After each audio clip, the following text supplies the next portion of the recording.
It's been like 7 years. All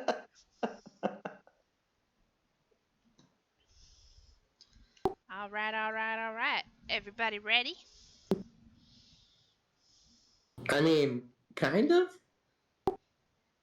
Mentally? I'm physically Physically? ready, but not emotionally. Mostly. Let me do an update real quick. See if You're gonna fuck things up, Jeremy. updated for JR. Mutimus.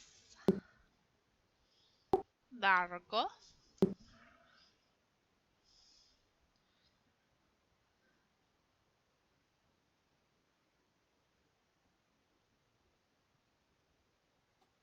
Might be having some mic issues. That are still getting set up. No worries. Fair enough. I mean, we're all here, so that's Just more let the me main know when thing. you're ready.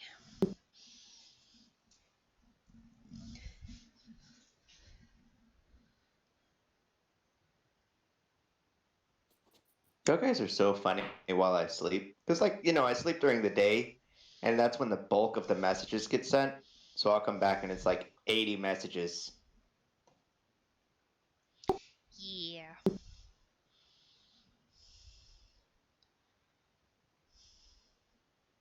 All right, Largo looks like he's ready. Got the thumbs up.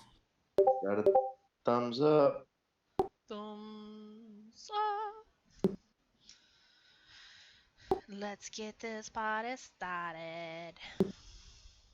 Okay, so last time in Curse of Strahd, as you were returning to the town of Vallaki after your venture out into the wilderness and to the lake, you noticed a trail of smoke as you made your way back into town. Stopping at the Blue Water Inn, you asked Danica what had happened, what had changed in the brief time you had been gone. And she told you there had been an attack on the church by vampires. When you reached the church, you learned that Father Lucian, Yaska, Milivoj, and a handful of other villagers were dead. The church was just a burnt out shell. In blood, near Yaska's body, you found the word Krezk written by an unsteady hand. The team began to help with the burial of the deceased before you began to hear rumbles of mutiny spread out across the survivors. A lot of the anger that you heard was directed at Baron Valakovich, who had promised that his festivals had kept the vampire Strahd away from Vallaki for over 100 years. And yet, this had happened. JR, you tried to stop the mob, but having already entered that mob hive mind, they turned on you as an outsider. Um, you decided wisely, perhaps, to let them go about their way and return to the cemetery. But when you returned to the cemetery, a woman's voice called out to you. She introduced herself as Ludmilla, a bride of Strahd. She told you, had been the one to orchestrate the attack on the church, because that's what her husband would want. She also gave you 4 letters, each addressed to a different member of the party, each containing the same message. Then she disappeared in a flurry of pats. You finished burying the dead, and then make your way to the orphanage, where Claudia Belasco had invited you in for the night, hoping you could find rest after this blow. And that's where we left off.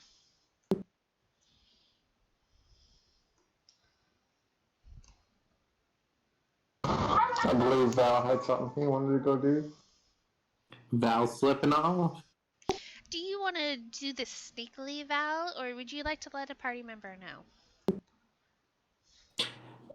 Not with any specific stealth, but I had already kind of gone back to talk to the mistress, and so I'll just go ahead to the doors and head out on the town.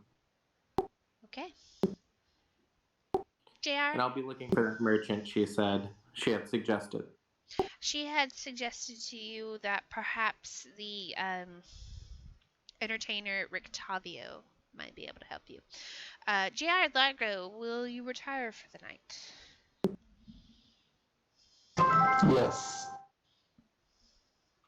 It's been a long day, yeah. Okay.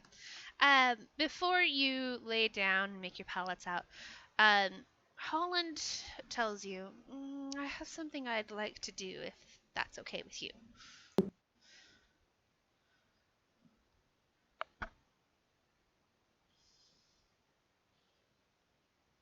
Does anybody answer him?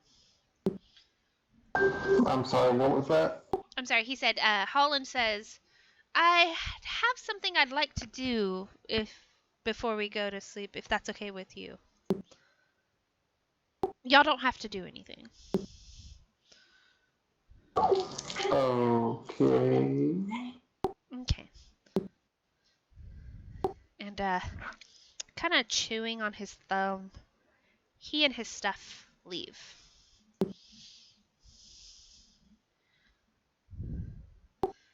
Val, where will you begin your search?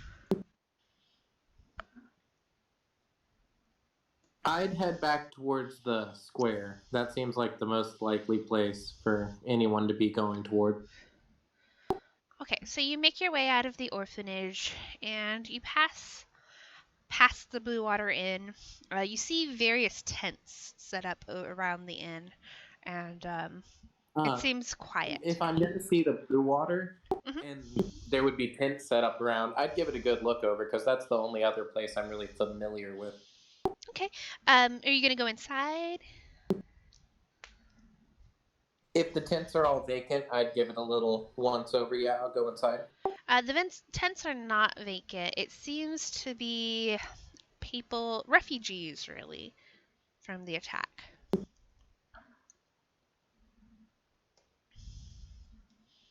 Oh, okay. Ooh, in that case, I'd probably head onto the square first. Check that secondhand. Okay. Short ways past the inn, heading southeast, you make your way into the square. The square is quiet, except for the creak of two bodies from a gallows.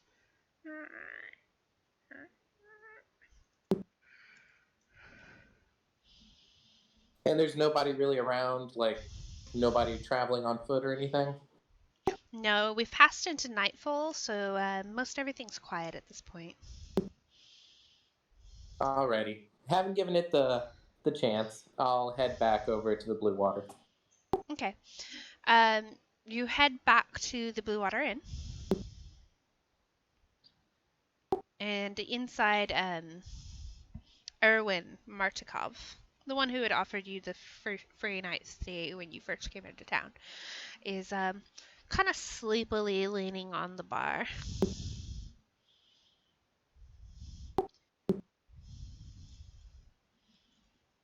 Can you remind me of the person I'm looking for's name one more time? I'm so sorry. No worries. His name is Rick Tavio.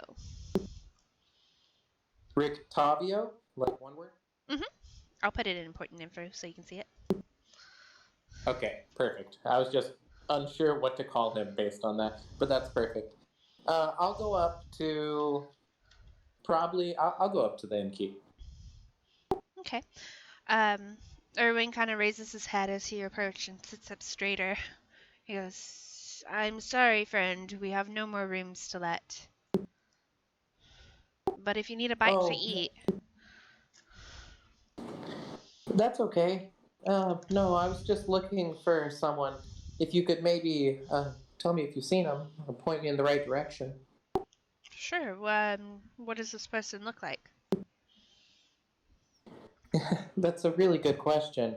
Their name's Rictavio, if you've heard of him. Oh, yes, the performer. He's staying here, as a matter of fact. Is he in the room presently? Nobody is in the common room, but he says his room is up on the second floor. You can find him at the second door down. Oh, well, thank you so much. I appreciate it.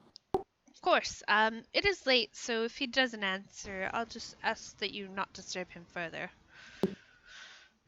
Oh, certainly. I don't mean to cause any trouble. Of course. And Val will head up to the door. Okay, you head to the door and you stand just outside of it.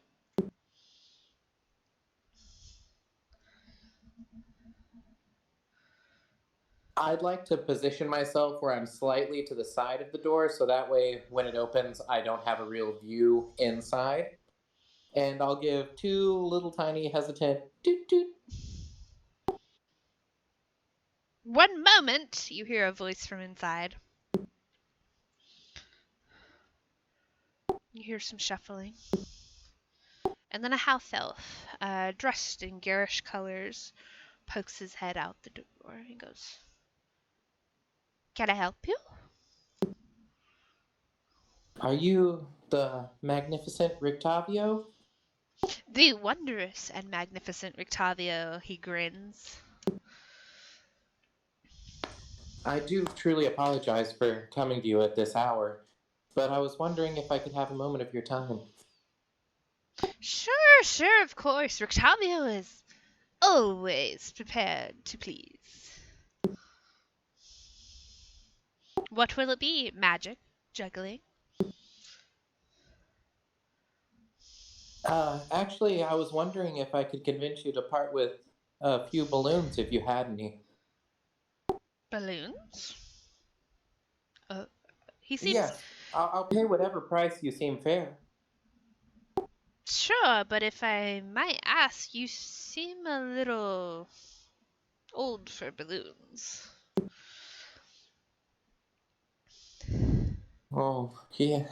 I don't think anyone is truly too old, but they're more for someone else, for a friend. He seems to sense something in what you're not saying. He puts his hand out on your shoulder and he goes, "Do you want to talk about it?" I really don't think I could, but I do appreciate it. "Well, I'll make you some balloons. But they'll be a gift between friends. My name Thank you is so much. Rictavio. What is yours?" My name is Valadrius, but you could just call me Val. He grins again. "All right, Val. Um, come in, make yourself at home." And you're led into this sparsely furnished room. He goes, "It's not much to look at," and he kind of digs into the footlocker of his at the end of his bed, and he goes, "Most of my stuff is kept in my wagon, but yes." He's digging through, throwing a few things out, some cards, a bouquet that looks like it fit up somebody's sleeve just fine. Some hoops. Yes, I still have a few balloons." And he begins to blow them up.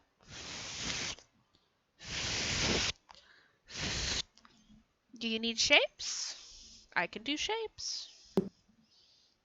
Oh, no. Just the simple, regular sword is fine with me. Thank you. Of course.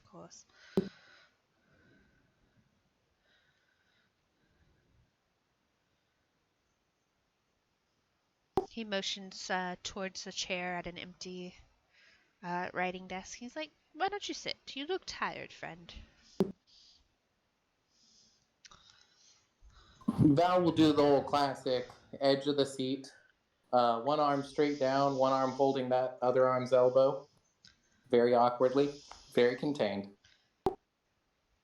Fair enough.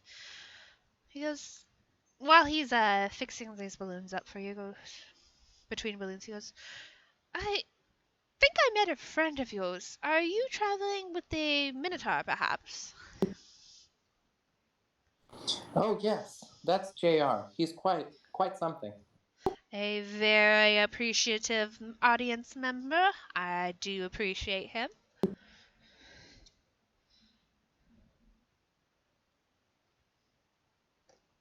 He is quite the kind soul most times. He's a really good person, I think. I get that feeling too.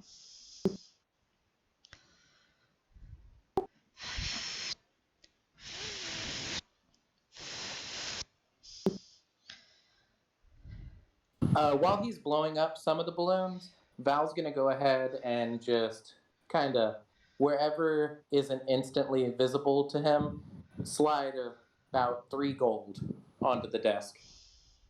Okay. Make a sleight of hand check.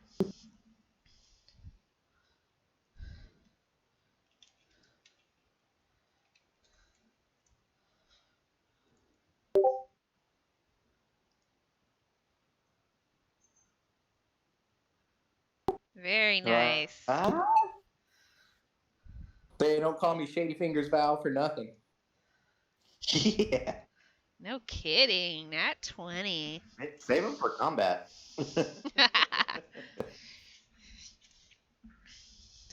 He finishes up the balloons and he goes, "Come, friend, where are we taking them?" He ties them to some strings.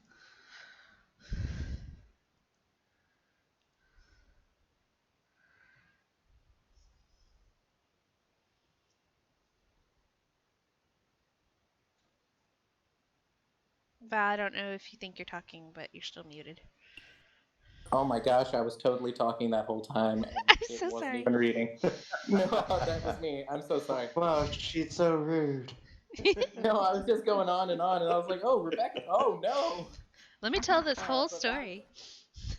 Val will say, oh no, but thank you. I have somewhere to take them kind of on my own, but I truly appreciate you and your time and everything. It's been a true pleasure. He frowns a little bit. He goes, "It's not safe to travel at night by yourself. You do know what happened last night, don't you?" I do. But, we all have to face things as they come. Whatever happens, happens. Well, and he seems to think for a minute. He goes, "Tell you what." And reaches into his chest again, and he pulls out a card, and he hands it to you. "If you are ever in trouble, feel free to use this card to call me. All you have to do is raise the card to your lips and say, 'Rictavio,' and I'll come. Okay?" Thank you so much. And if you ever have need of me, I'm sure we'll be around here for a few days still. We're quite prevalent and easy to spot. He laughs. I think that's true. Well, it was a pleasure meeting you, Val. I hope to see you again. The same to you. Please enjoy your evening. And I'll do a little bow and kind of shuffle backward out the door. And he'll return the bow and say, "You as well," and close the door behind you. Looking at the I can't talk. Looking at the card, you see that it's very garishly colored, much like the clothes he was wearing, and it says very, very tiny letters at the bottom underneath his name, which is in incredible flourishes: "I bring you from shadow into light." And Ooh. and just below it, his name, it says "Carnival of Wonders."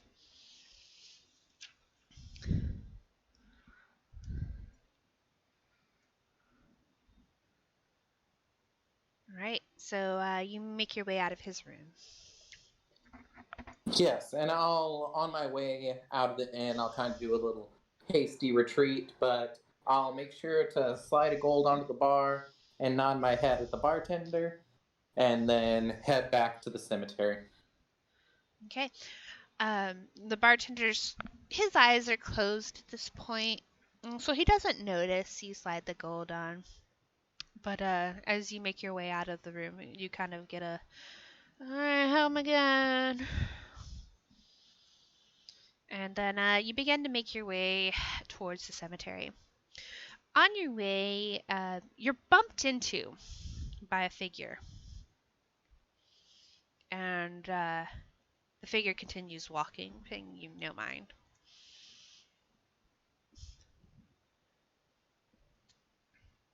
I would definitely check my balloons and coin purse.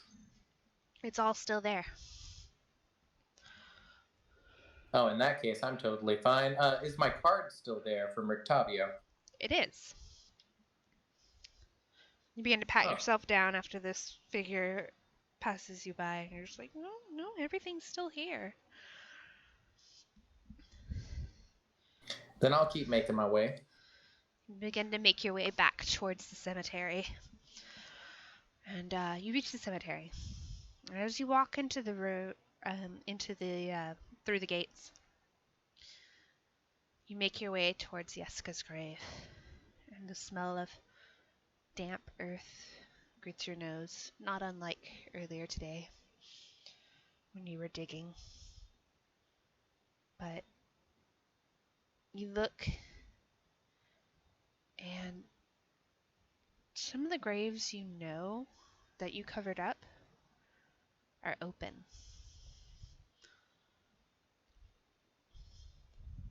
What about the one grave that matters? Yeska's is still a mound of dirt. It's still a fresh grave. Okay. Whew. Because that's the one that Val would be concentrating on the whole time. The rest kind of are all scenery. Mm-hmm. But the one to the left of him, it's now a gaping hole.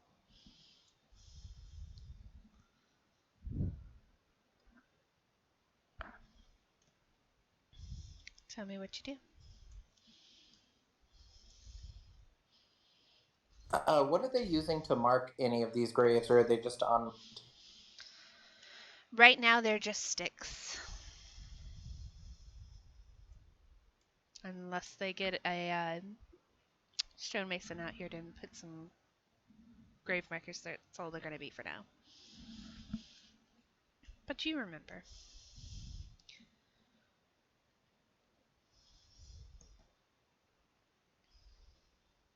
I'll go ahead and take out a stake and a hammer, and I'll hammer the stake below, so that way it's not over the mound. Actually above, like right by its little stick marker, and tie the balloons off there. Okay, and so you do. And then Val will write a few words in the dirt with their finger, just kind of scrawl it out. I'll send it into the in-character channel and just kind of sit for a little bit.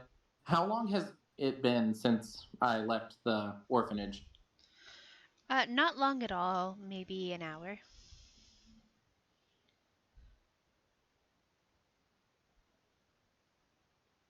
In that case, I'll go ahead and probably spend an hour by the grave, just kind of sitting and, calm on the knees, like sitting on my heels, just drinking in the scene and the situation, and then head on to the orphanage to go to sleep. Okay. Before you do that, give me a perception check.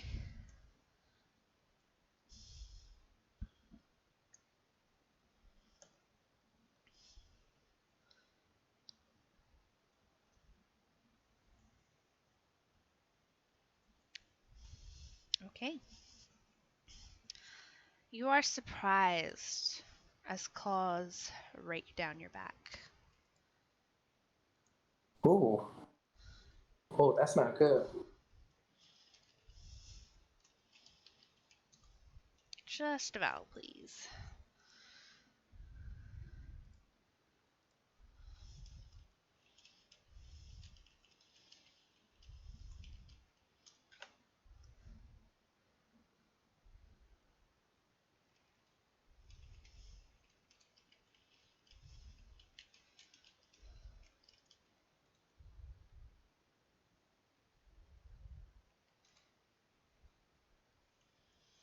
Val, you're going to take 7 bludgeoning damage, it would be slashing technically, as claws scrape down your back.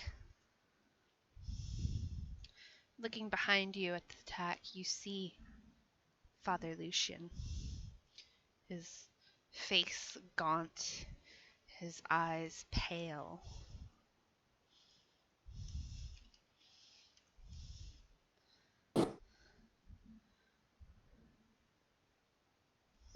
Val would leap up and kind of ready themselves in a crouch stance, and then drawing their short sword, give a good quick attack flurry. Go ahead.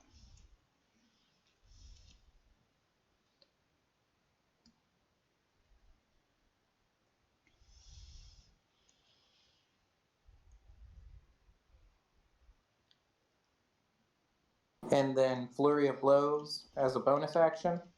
Okay.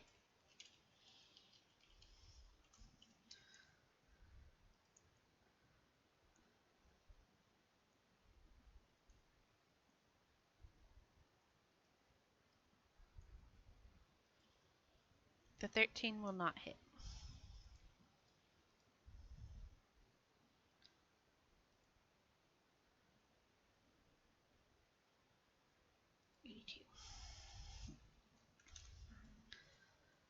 Five,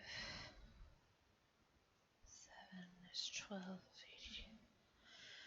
The creature that was once Father Lucian groans at your blows and he goes, "The Morning Lord promised me a happy afterlife."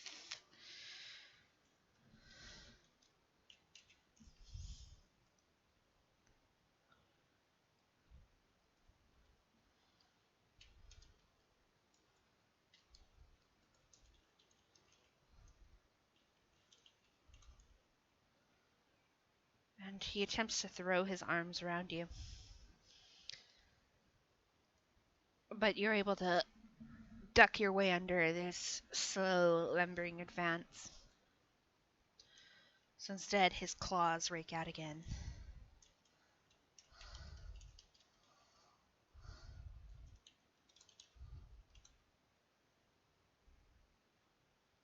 None of these are right. I don't think it added the right one. So I'm just going to do this. So you'll take let me do the right math.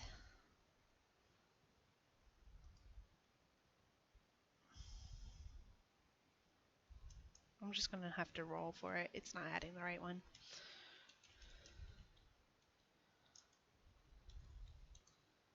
So you'll take 9 slashing damage. Can do. Plus 6 to hit. Okay, it would still hit you, so we're good. Okay. Alright, and it's back to your turn. Another like arcing sweep, and then followed up by 2 spinning kicks. Go for it.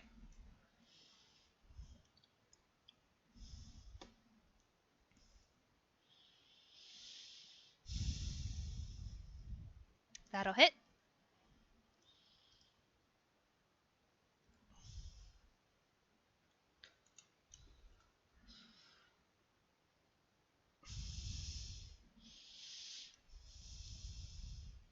Yep.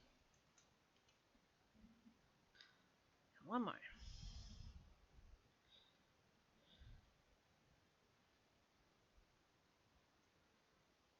That one won't hit, unfortunately. I'll use lucky on that one. Okay, roll it again.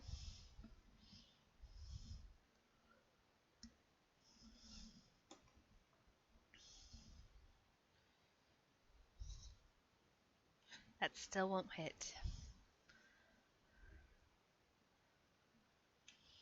The creature again groans out.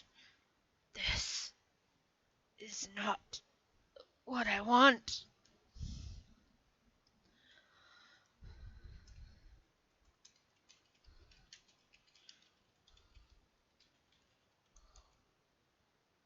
You are grappled. And then his fangs exposed.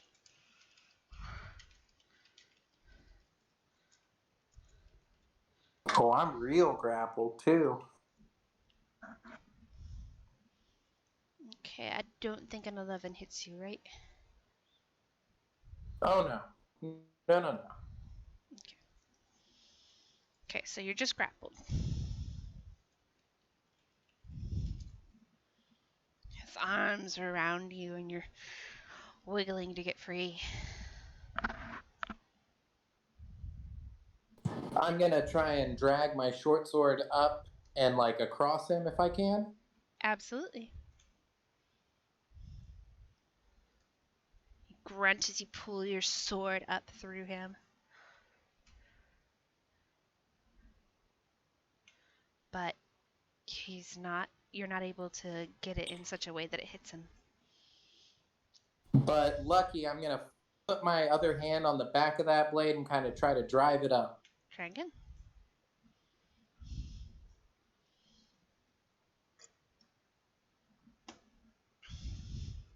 Ah! You bring your other hand in, and just sheer determination brings that sword up through him, and he's like, but you are still grappled.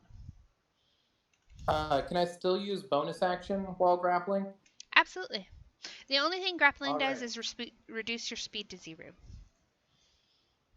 Good deal. Then I'm gonna try and get my knees up and start kneeing him in the chest. Absolutely. You start dragging the side of your boot against his shin. You try to knee him. You're struggling valiantly. That'll hit. Valiantly.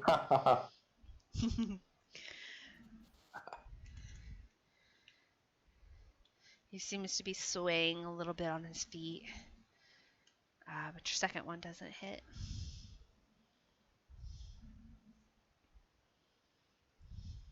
He brings his fangs down at you again.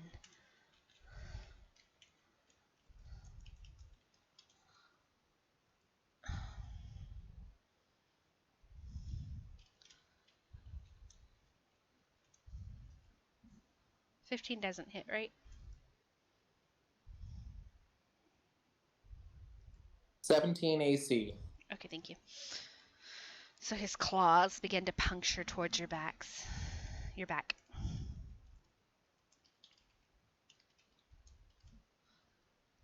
As he tries to hug you closer and closer.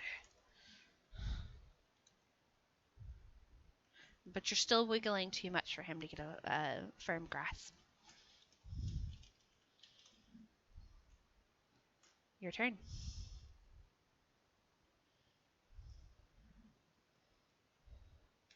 Very good. And my final flurry of blows. What round are we on? 4?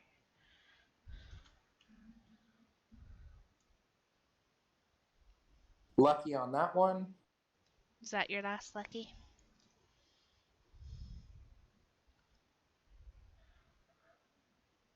Yes, it'll be my last lucky and flurry of blows. Okay.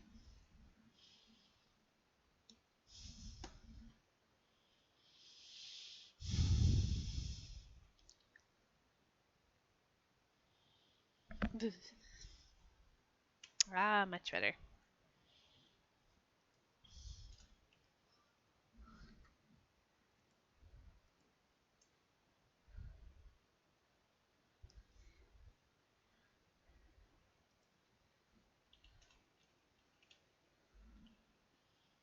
You see each time you hit him, a few of his wounds seem to stitch themselves together as if from magic. He seems to be crying tears of blood, and he goes, I don't want to do this.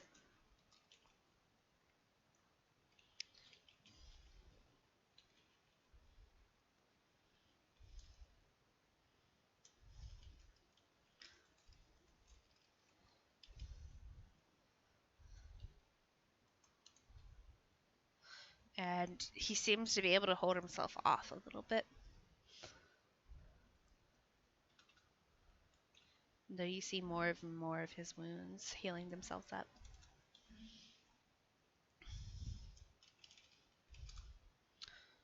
Your turn. I'd like to do an acrobatics check to see if I can break this grapple. Sure thing. That'll be your action.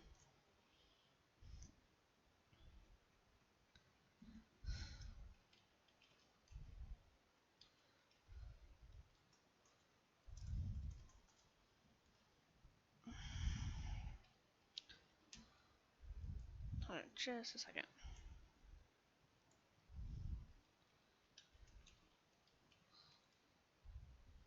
You break the grapple.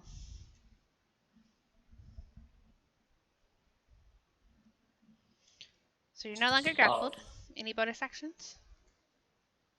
Ooh, let me check 1 sec. I'm sorry. No worries.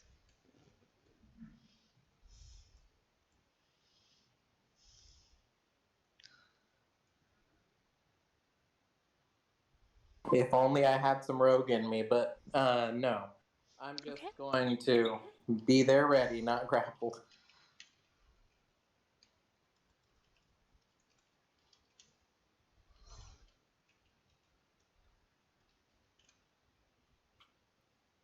Okay, I need you to make another acrobatics check.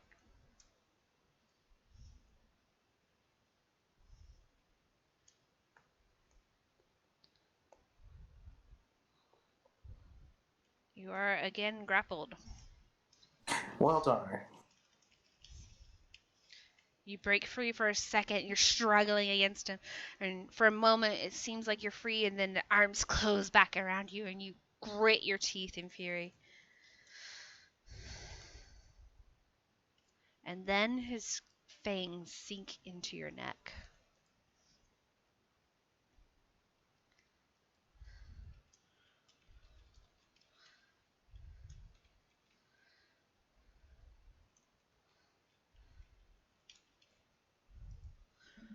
Plus.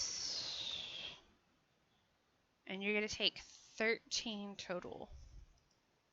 7 of that will be piercing damage, and 6 of that is necrotic. And then your hit point maximum is reduced by 6. Ooh.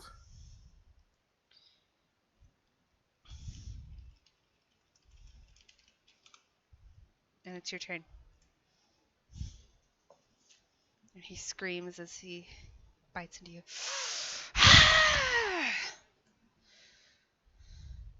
It's kind of muffled by the fluid flowing out of your neck. I'm going to try and break it again. Okay.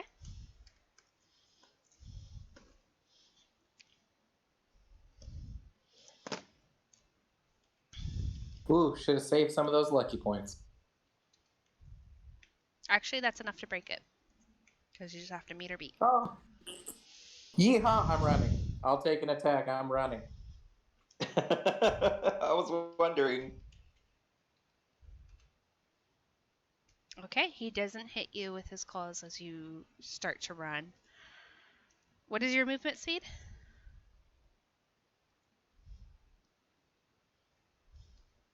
45 feet. Okay, you're definitely going to outstrip him then. Where are you running towards? Not the orphanage. Oh, Lord.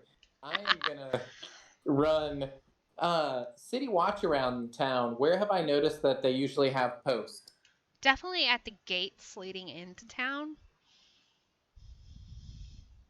That's where I would be heading then. Okay. So you begin heading westwards, back towards the way you had originally come into Vallaki the first time y'all came in. And he's not going to be able to catch you since you're faster than him. So as long as you keep dashing until you get to the guard tower, you're fine. And once you reach the gates, what will you do? I'll call out, there's something unnatural down here. There's something unholy. Please help. A couple of the guards people look out from the gate. You're on the side that's in town, so the gates aren't between you and them. They're just kind of looking at you like, what? And You're standing there like, please help, when this creature becomes shambling up behind you, running. Please, don't make me do this!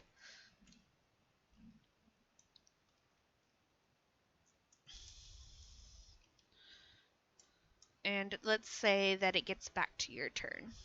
He's about 60 feet away. Whew, all right. In that case, I'm gonna grab some darts and start throwing.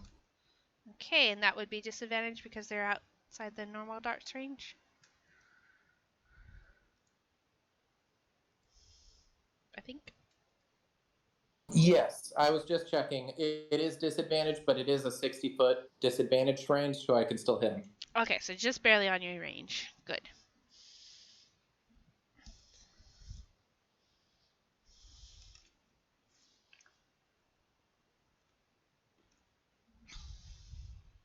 I'll have to roll regular style. Sorry. If you don't have them equipped before you update your character sheet, they won't include them for some reason.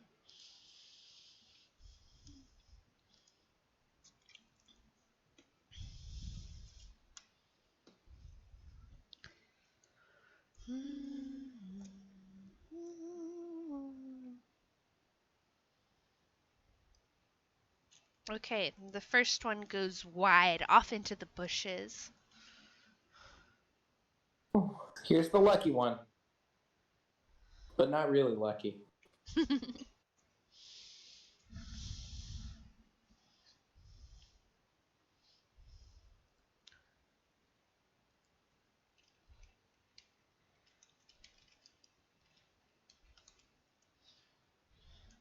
Oh man, I am too freaked out right now. Yeah, you just can't seem to hit. Your hands are shaking as you fling it out desperately. And he still shambles forward. One of the guards kind of walks up to where you are and he's like, what's all this then? What's this you're talking about? He does have his long sword drawn. And he's looking out. What are you doing? But he's at the 60-foot mark as well. Number 2 goes, Ludo, isn't that the father? And he's shakily pointing his crossbow in that direction. Let's see, he can hit, but he's not sure yet.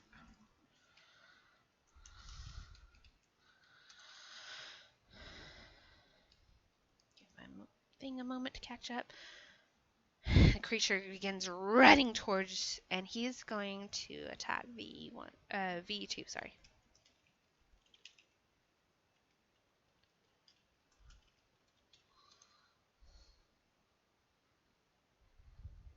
Okay, he's grappled. He grabs onto him and sinks his teeth into the stick.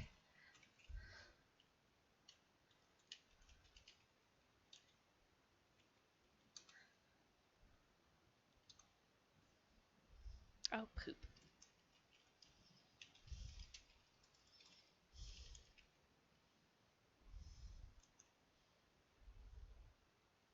And, let's see how much HP. He's gonna get a lot of HP. So, he sinks his neck and he looks up at you and you see still the blood tears. They kind of seem to pulse, as so does the guard's blood pulse in his neck as he gurgles. This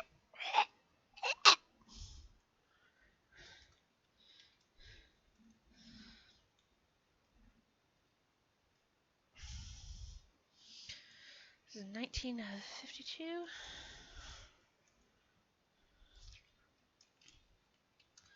And then it's your turn. Oh boy, what a fine time. Oh, Val's gonna run. Sorry, guys. I hope y'all are enjoying the show. No, dude. Val is No, for sure gonna screw it. run. So where are you running? Back out? The gates are closed. So back the way Yeah, you I'm came? gonna try and loop around and start heading to that lake. I mean, that's the only other place I really know. Okay, this guard was right next to you, so you will take an attack of op. Ooh, can I use the dodge action? You could use the disengage action. Yes, that is the way I will go.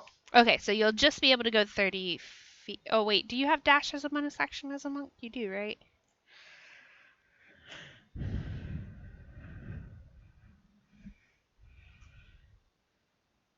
Yes, no. I was just looking. It's only for a key point, and I'm fresh out of those puppies. Dang it. Okay, so you'll just be able to go 30 feet at this point. 45, but yes. Yeah, sorry. I forget you're special. Yeah, you can definitely start dashing. You are on the opposite end of town.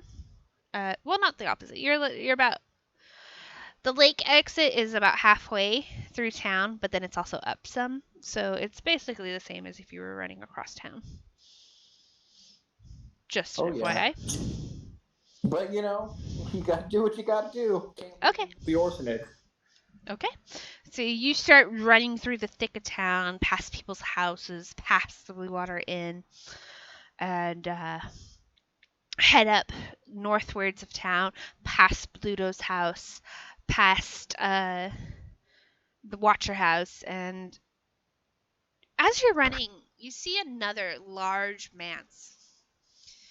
And what strikes you, even as you're fleeing as fast as you can, what strikes you is that the upper half of the house is missing, as if some giant creature had come by and taken a bite out of it. Oh, this is a nice night.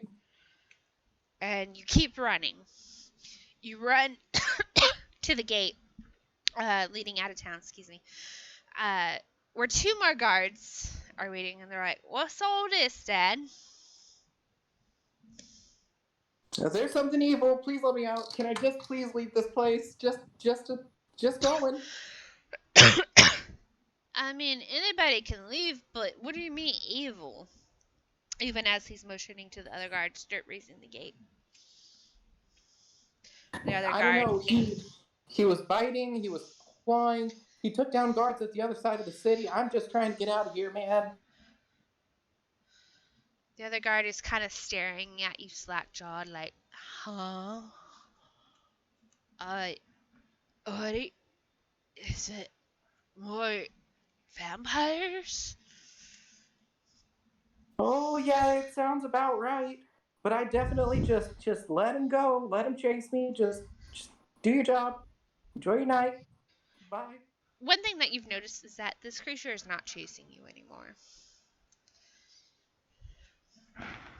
Oh, I don't even know if I've looked back, but But as you're standing there, I imagine you just kind of bouncing on the balls of your feet, and you're just looking back, and you're like, oh, he should have definitely caught up by now.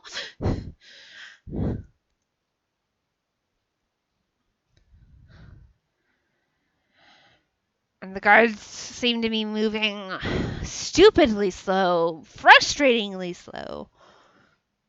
And they're like, oh, we should sound the alarm.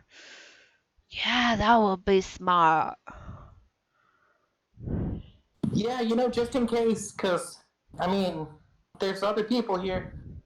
And the guard that had his hand on the wheel to raise the gate begins to move away from it instead, and you're grinding your teeth.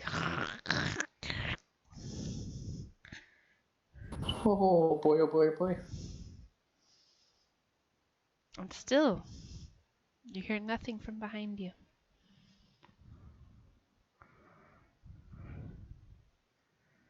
It's those tiny It's what? It's those tiny blessings, That's what really just makes Yeah, it through. sure. And the guy moves away from the wheel, and he begins to climb this ladder instead.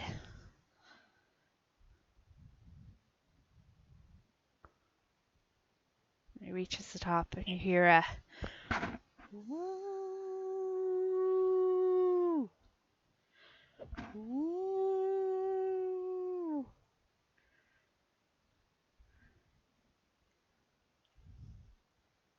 And it echoes out across the town, echoing across the cobblestone. They seem to wait too long, but it's merely just a couple of minutes. And the first guard leans his head down from the ladder and he goes, I'm not getting a response from the first gate. Yeah, it's probably not going very well over there.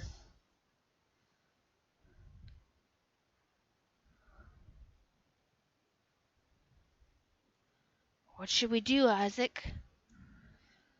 Well, shit. The captain's gone. They were trying to hang him when they hung the Baron and his wife. Shit.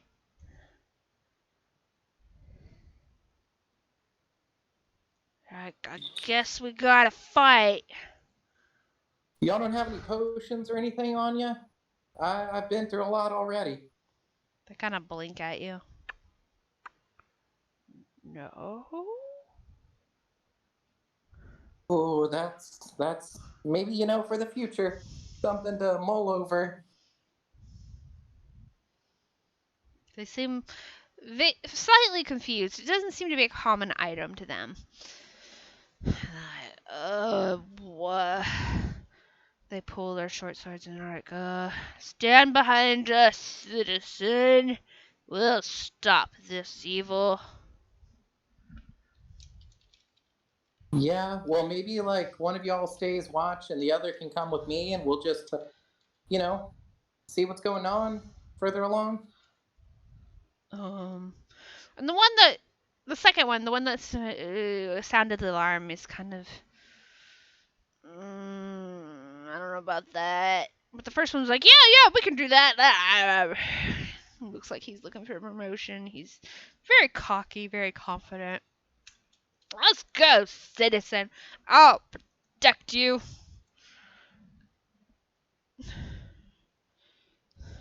Yeah, thanks. Vago, JR. From the dead asleep, you hear a scream. It's pretty close. Go ahead and roll initiative.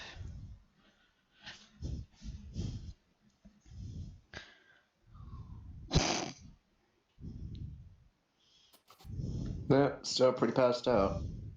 No kidding. But Largo's awake. Largo was born for this. Largo, you were asleep, having horrible nightmares, yet you pulled yourself out as you hear the scream. And while you know that it's not in the orphanage itself, you do know that it's close. I'll just start running towards it. Okay. Would we have still gotten a short rest? Yeah, you can get a short rest. Y'all can both get a short rest.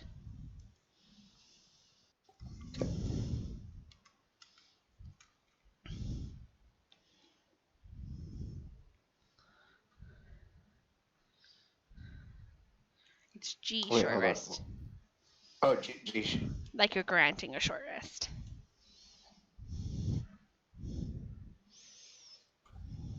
Got him. I don't Hit think you. points 40 out of 35. I don't think that's right. That probably includes the It 8. was from the whole.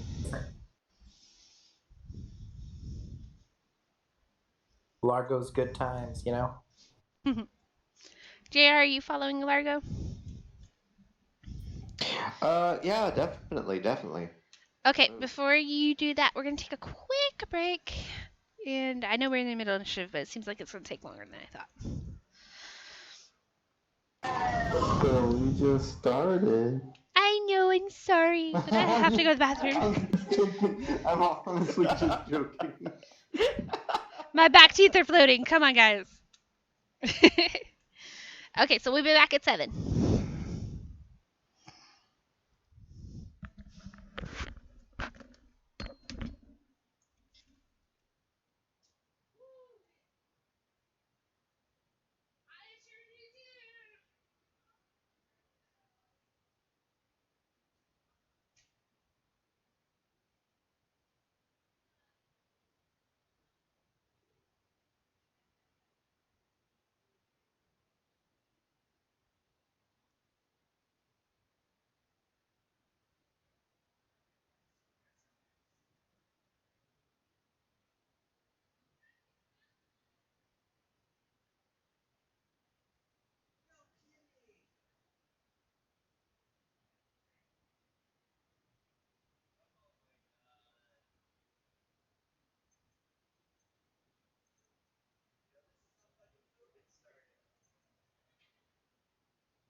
Alright, alright, alright.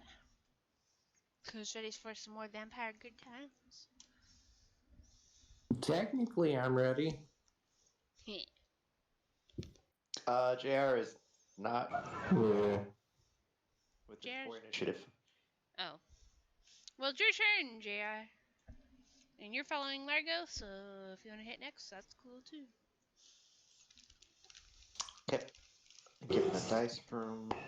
A point of order, JR is faster than Largo. This is true. JR, would you keep up with Largo, or would you run past him? Apes stronger together. I would stay with him.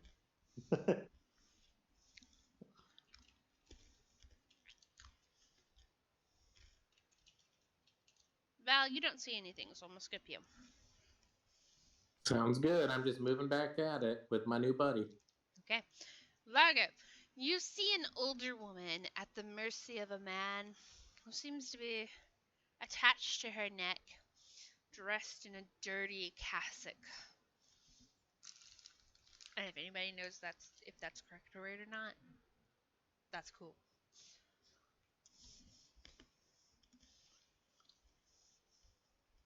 They're about 60 feet from you.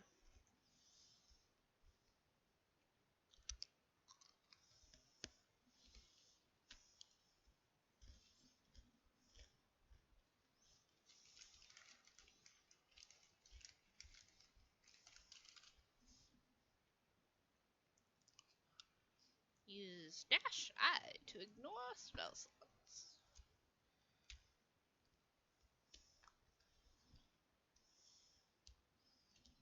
Sorry, I'm munching on pretzels.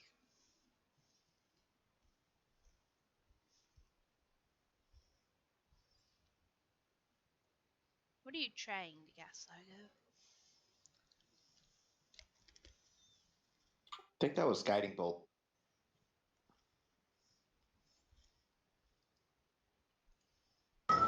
How'd you tell? It flashed on the screen there for a second, Ah, and then message changed. Yeah. I don't know why, because I updated the character and I have all my slots except for one level 2. I don't think it updates spell slots unless you do the GLR or SR.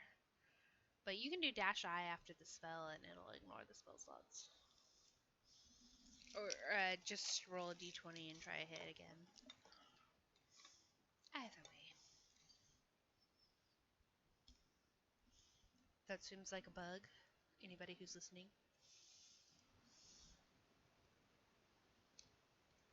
Ooh, buddy. Oh. You probably want this roll more, anyways.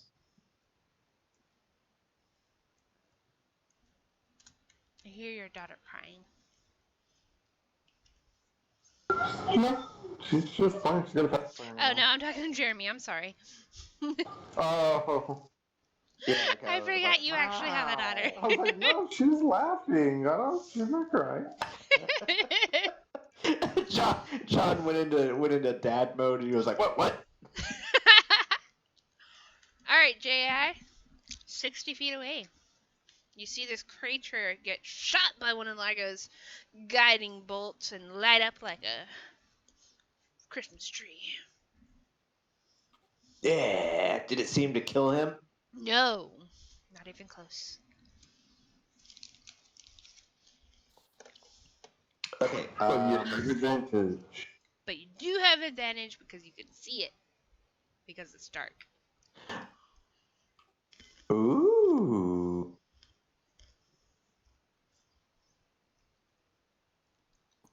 Okay, so I'm going to cast Vicious Macri. J.R. spells. Cast Vicious Macaroon. Right at the end of your spell range, but it's a save, right? So you don't have advantage on saves. Right. That's okay. I'll have advantage. That's right, because it's the next attack. It's wisdom.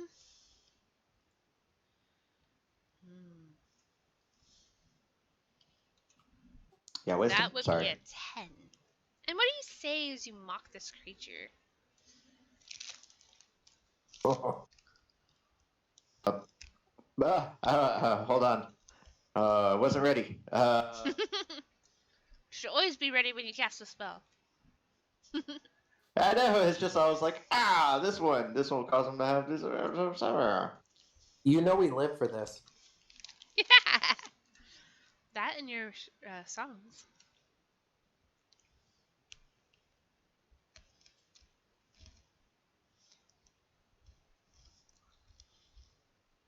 Sorry, I'm cringing. You're not even a. Yeah, and that's And that's why you only do 2 psychic damage.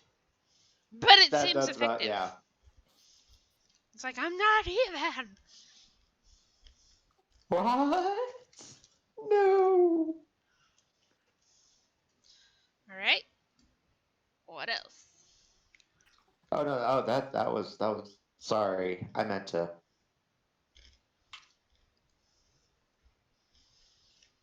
This creature.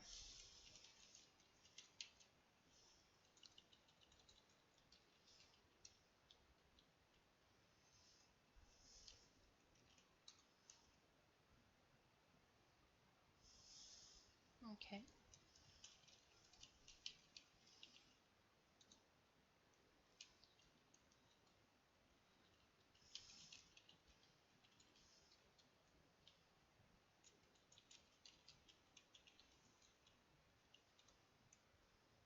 Oh shit, not that. 3 plus 6 is 9. Okay. Oh my. Thank God.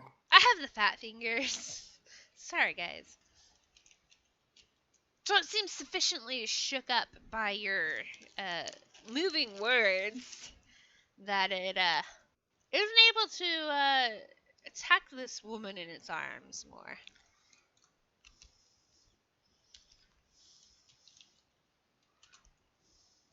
Largo.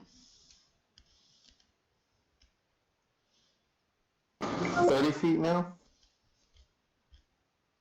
If you moved up, yes. He hasn't moved.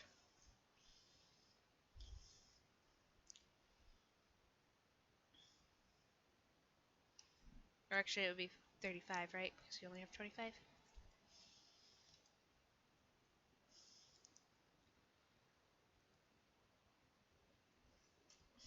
Yeah.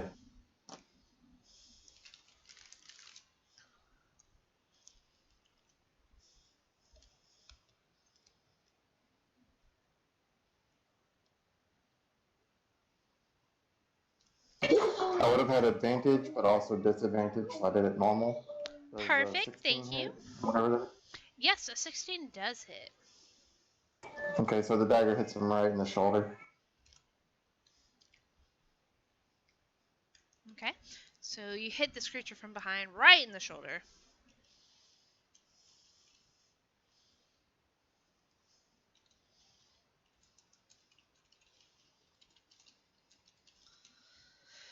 Let's see.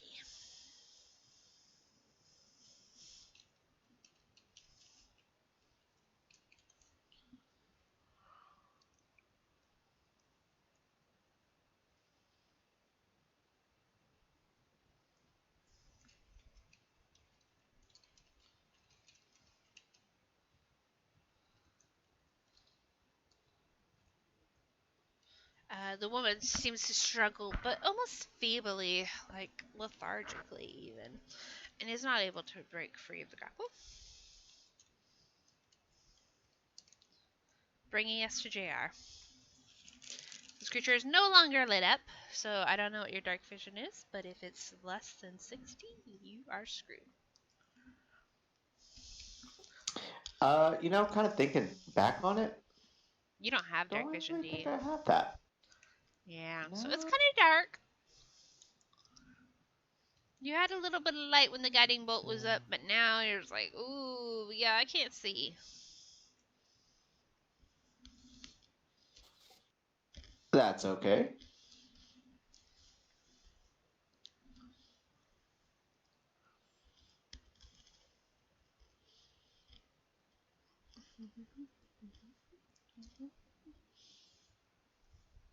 Ah. Is You it okay? You fling this bolt out. No, it doesn't seem to connect with anything. I would then move up 30 feet Okay. as well. Okay. Okay, before you take your turn, Rebecca, a point of order. You said I Yep. saw this happening, right? You are a half. You like. Oh no, wait. Halflings don't have dark vision. Shit. I do not have dark. So Son can of we a bitch. retcon that I cast light on my dagger? Light is an action or a bonus action? Oh, never mind. I thought it was a bonus action. It is an action, so never mind. I was just Okay. trying to make it work out. You can't have double disadvantage, so it works. All right. So we'll just leave it as it is, and until somebody casts light, you'll have disadvantage on everything. Period. Gotcha. Ooh.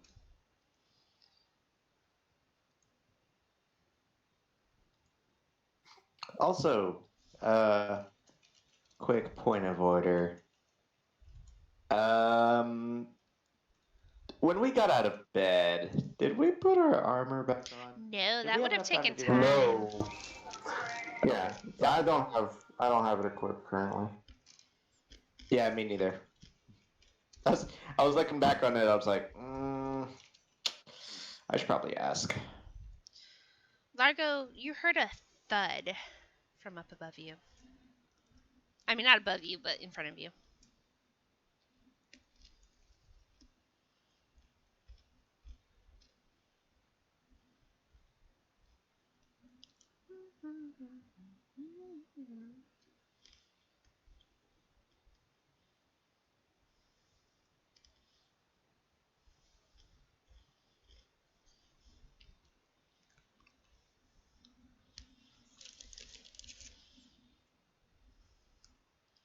No, I can be looking at this while I know. Okay, I'm just gonna cast slide on a torch and Okay, hold it up. so that's your action. Any bonus actions?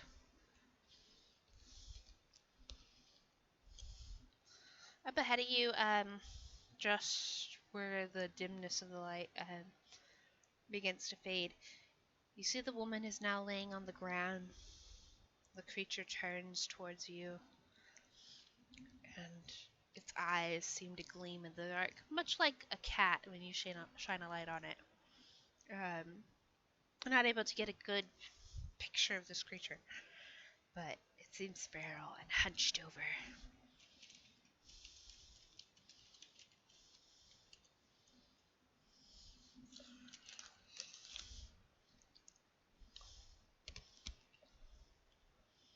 JR.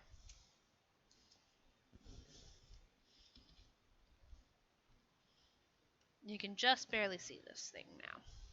Well, actually, you would get a little better view since you had moved up. And it's clear to see Yeah. that this creature kind of squint your eyes a little bit. Yes, that used to be Father Lucian. Now blood makes a track from the inner corner of its eyes down to its mouth, where it seems to gush over the chin and neck.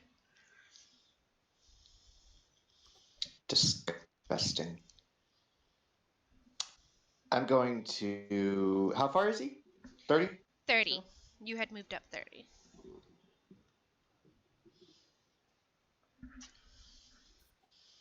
Okay. Look over at Largo and. Well, buddy, wish me luck. And I go and charge him. Okay. I'm gonna make an attack with the rapier. Roll the hit.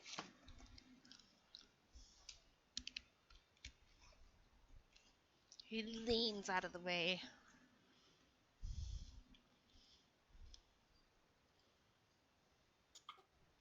And I'm gonna cast Bardic Inspiration on Largo.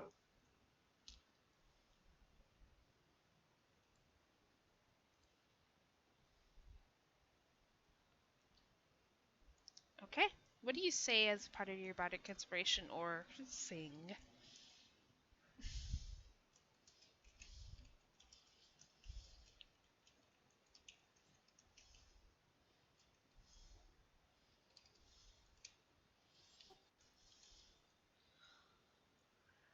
As I run up to him, I throw my rapier down, and when I throw my hand back for bardic inspiration, kind of shoots towards Largo.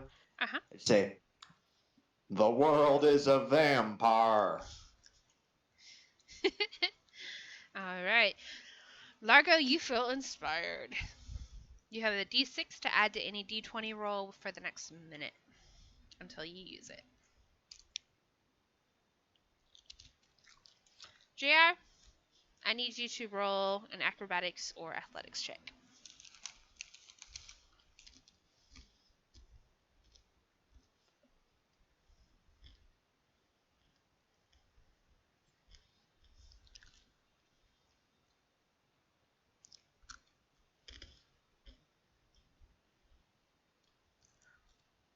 Okay. This creature reaches out to grab you, but you're able to pull back just in time, kind of skidding to a stop on your hooves. As I get out of it, I kind of do like a little dance move, and I'm like, "Set the drain." Ignore that first one. What is your AC without armor? It's less than 90. Is it 12 or less? Mine's 12. Yeah. Okay, so it will hit. He reaches out to grab you. Instead, these claws come across your chest. 2d4 plus 3.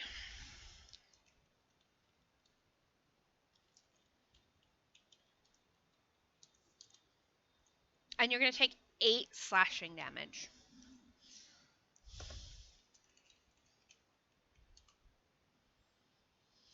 Val, it is at this point, you're 60 feet behind Largo. So you don't even see this creature yet. But with my low light vision, would I see Largo? You see Largo. That's it. I'm running. And I'm going to pass him up towards the action. Okay, so 80 feet. So you're 20 feet past Largo. 10 feet behind JR. Sound right? It's 90 feet. Oh, math is hard. Okay. So then you would be right even with JR. Does that sound right? No. 30 feet behind JR because he moved his last turn. Sorry. So 30 feet behind JR, and now you see this creature that you have seen before, Father Lucian. And he seems to be swinging wildly, his hands making slash marks against JR's skin. That sounds good to me. Val runs past looking like the worst trash you've ever seen, covered up. Behind you, you hear, "Wait up!"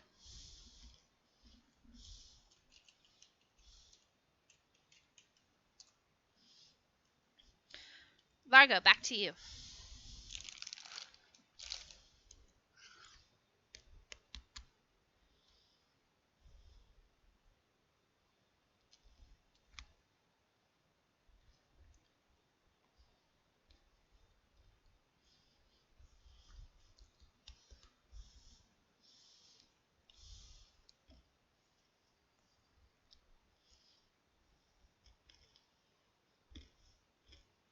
You throw it wide. Hold on. Okay. Holding. Holding. Holding. Loading. Loading. All done. 14? Nope. What? Nope. Doesn't hit. Nope. I tried. But no, I don't throw. I run up and grab my dagger out of him and try to stab him again. Okay. Let's see see. You were 35. You moved 25. You're still 10 feet away.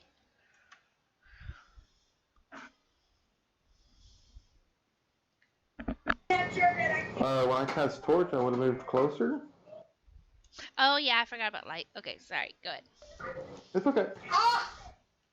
Okay, this Because guy is... otherwise, JR would still be in dim light right now. Right, you are. I'm sorry. I really need a map for the visuals. Okay.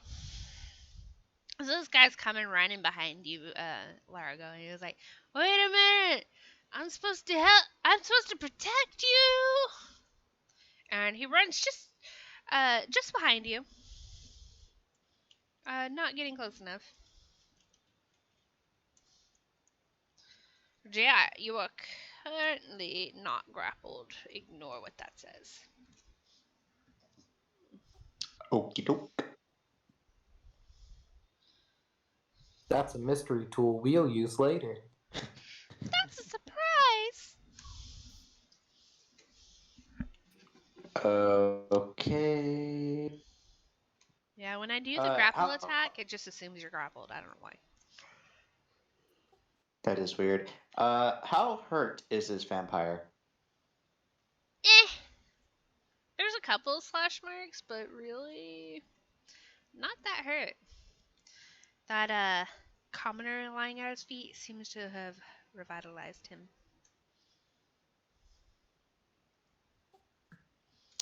Okay. Going to. I'm gonna back up. Taking an attack of op? Yeah. I'm gonna back up to cast Dissonant Whispers. Okay, you're gonna take an attack of opportunity, taking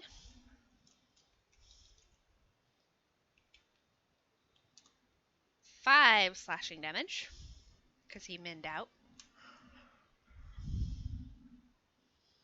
And he's gonna kind of give his guttural scream, "No!" as you do that. And then you're casting Dissonant Whispers? Yeah, so he needs to make a Wisdom save. Okay, it's real good at those. Actually, it's not bad.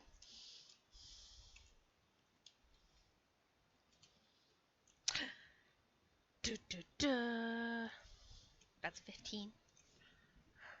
Damn, he saves. Can't seem to penetrate his mind, and seems kind of caught in this fury.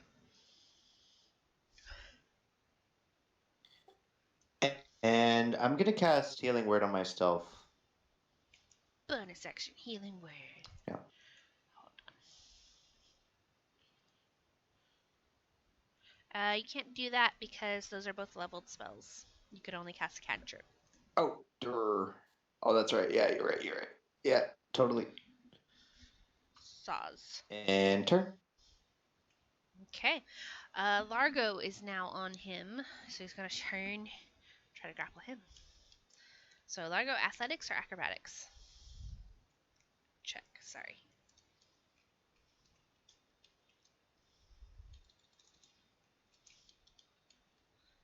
Wow, I cannot type today. Huh?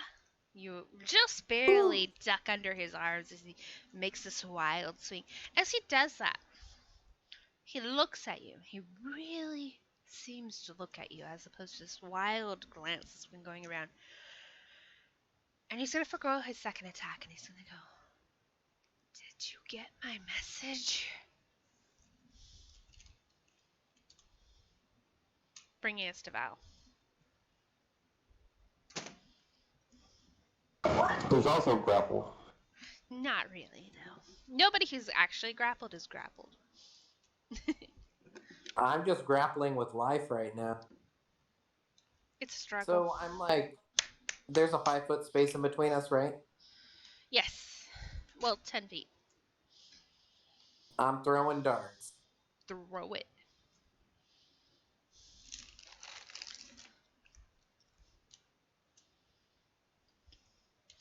Life is a grapple and I just want to escape it. That'll hit.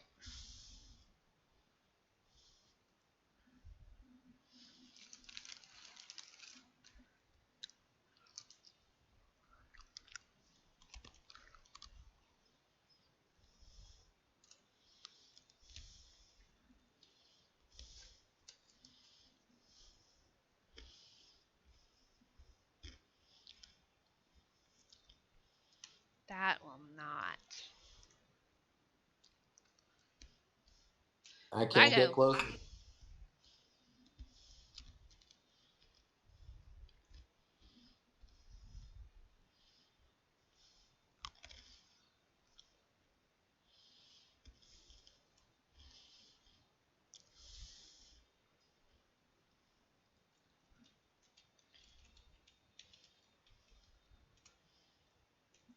He saves.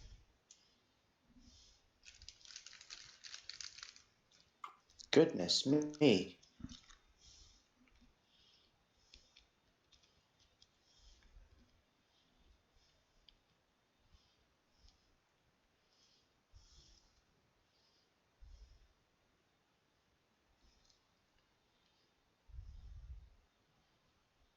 You throwing it this at yourself?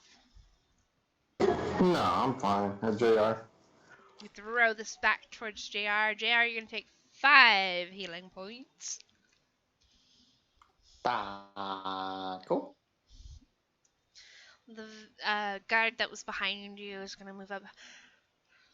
He's kind of seems stymied for a moment because as he goes, Father Lucian? And he's like, no, no, you are a servant of evil. He's gonna bring his sword down.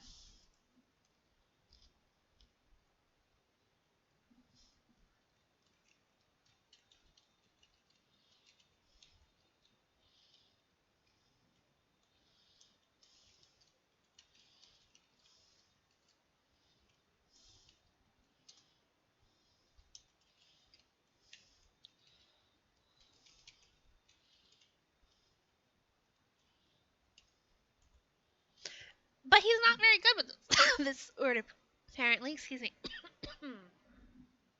So sorry. And this creature seems faster than he is and evades both of these attacks. Bringing us to Jad, who is not grappled. Just in case you forgot.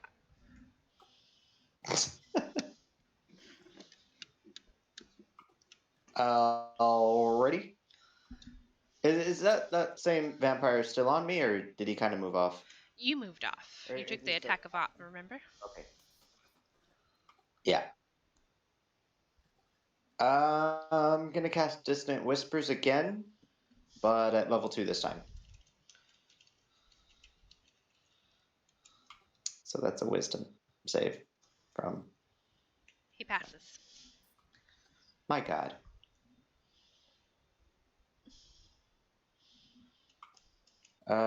Bardic Inspiration on Val, Okay. since Val's pretty close, correct? Yes, he is pretty even with you, actually. How do you inspire Val? Continue my song. Make it good. I need it. Like this whole time, I've been thinking of like the next line, and I look at Val and I'm like, "Secret destroyers." And that's it. And yet, that's enough. And he just kind of looks confused. Val, you feel a little surge of inspiration hit you, and you're like, yeah, this is going to be a great song. But we have to take care of this first. I am a secret destroyer. Yeah. Largo, I need you to make an athletics or acrobatics save. Or check, sorry, not save.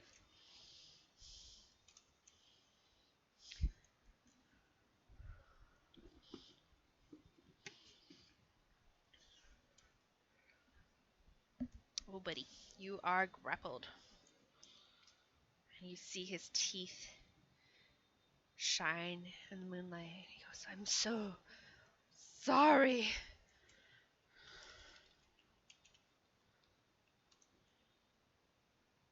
And he bites into your neck.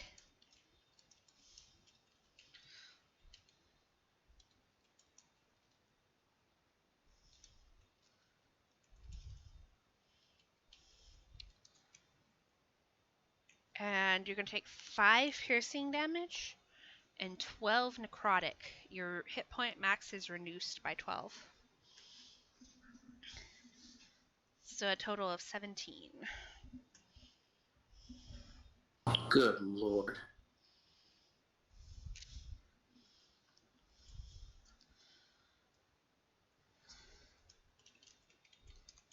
And then Val, it is your turn. You are still 10 feet away. I'm gonna go up and start swinging. Okay.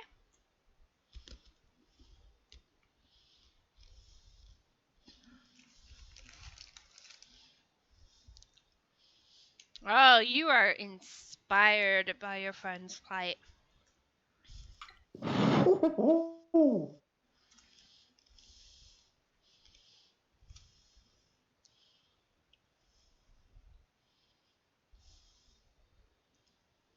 Yeah, only so inspired though. Yeah, but as you come back for the backswing, you kind of stumble a little bit. Largo, you are currently grappled. The only one who's actually grappled doesn't have the grappled thing. Sorry. Oh. That's how we keep track.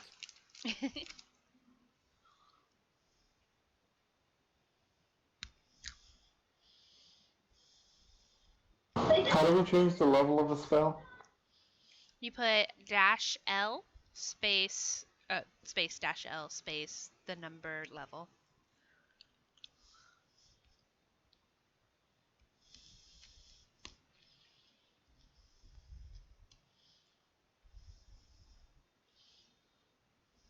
Make sure it's all lowercase.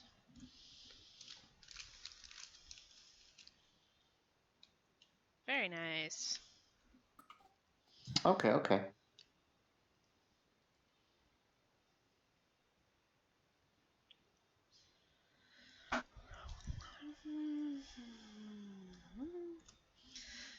You see these sores begin to appear on this creature, and then just as quickly you begin to see them heal up. It doesn't seem very effective.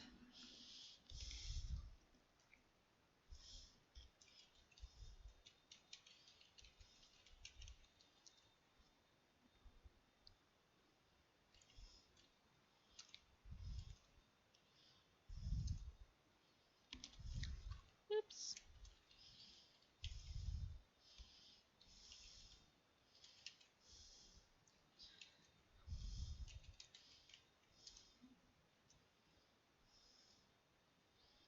For a second, I thought you were targeting me, and I was so spooked. Nah. This is the guy attacking the vampire. The guard you brought from the other gate.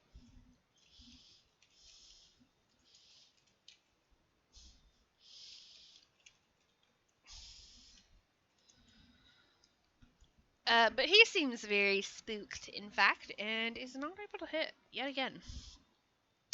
Seems pretty green, as a matter of fact. JR, who is not grappled. I'm gonna go run up to him and go hit him with the rapier. So you shall. Hi, Blink. What are you doing? Ooh, you make a nice little puncture wound. And I will expend a bardic inspiration to deal 2d6 psychic. Ooh, roll those d6.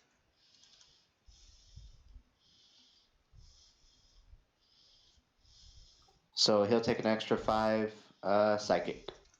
Sounds good.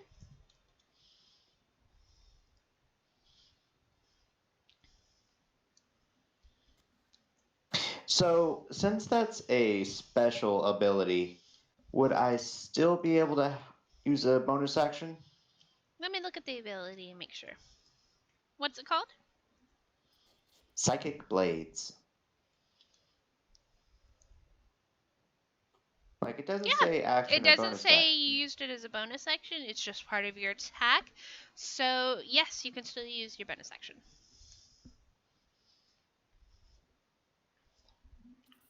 Okay. Um. How's everyone looking? Largo? Val? I look Oh, you know. I look like I've seen more shit than most people should.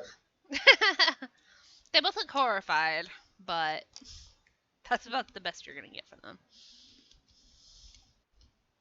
Okay, I'll end my turn.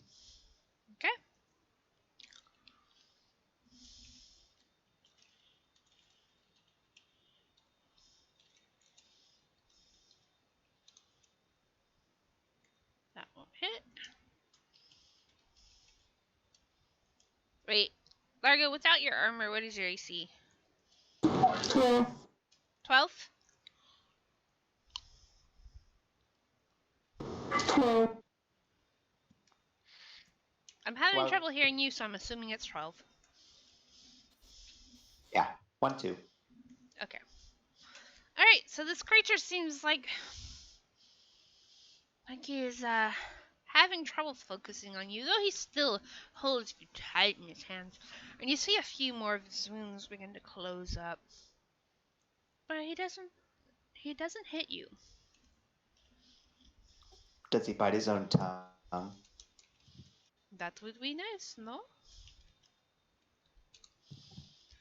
Why? Val.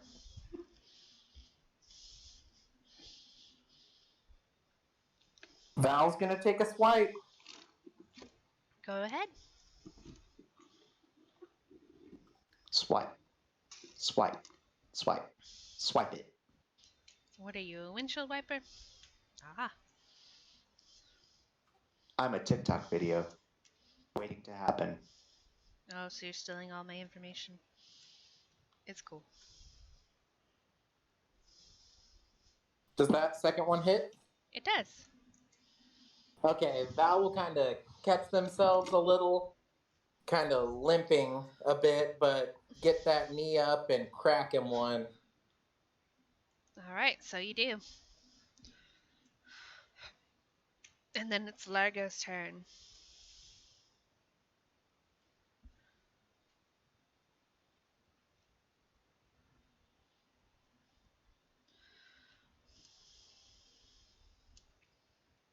You try to bring your dagger up into this creature, and your hand just kind of drops some of the strength, feeling like it's not reaching your hands.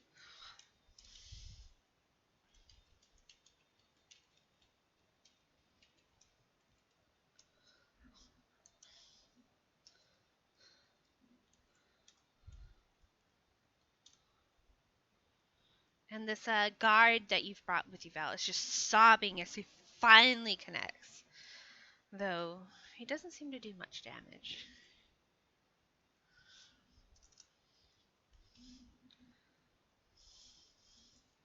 He brings his sword around for another attack.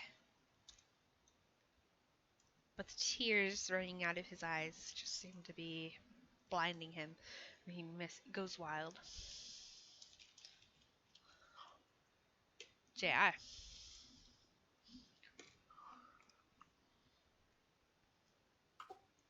Gonna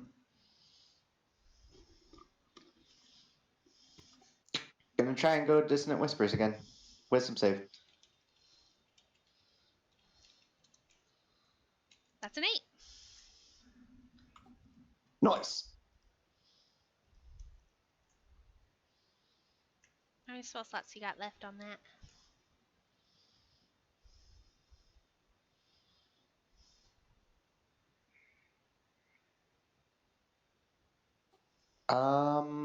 That should be the Third time, I believe. third. Yeah, the third time. So I have one more slot after. Okay, just a second. Yeah, that sounds right.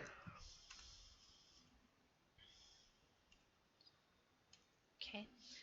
So Largo is dragged with this creature as he begins to kind of shuffle away from you, whimpering pathetically. Oh, just a quick. Sorry, that was one Dissonant Whisper at level 2, and then 2 at level 1. That's why I have a level 2 spell slot marked off. Okay, cool.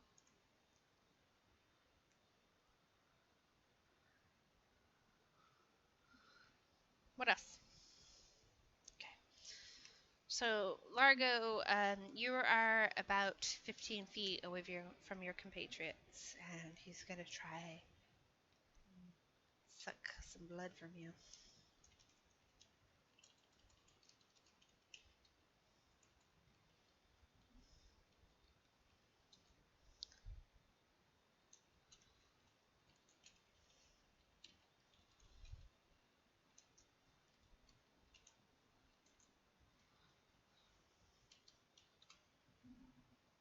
Okay, you're gonna take 8 piercing damage and 9 necrotic, reducing your max by another 9. Are you still good?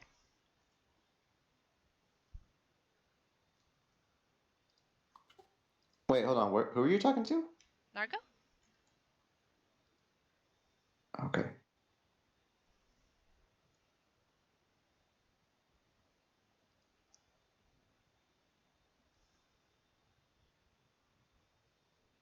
I mean, I don't know because Because what? we have to switch between Discord and the thing, and I can't do all of it all at once. And you went too fast. I'm sorry. So you had It's okay.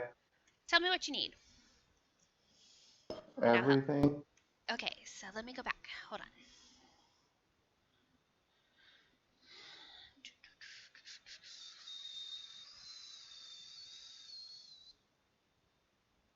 Hang tight, it's been a minute. Not literally. One whole minute. 1 minute later. Oh my goodness, That I'm was pretty blind. good, actually. Jeremy's so you, good at thank you. voices. You got That's what I mean. I'm trying to look at what you typed, and I can't make heads or tails of it. I remember that my maximum went down by 9. Let's see. You got grappled. So, okay, here it is.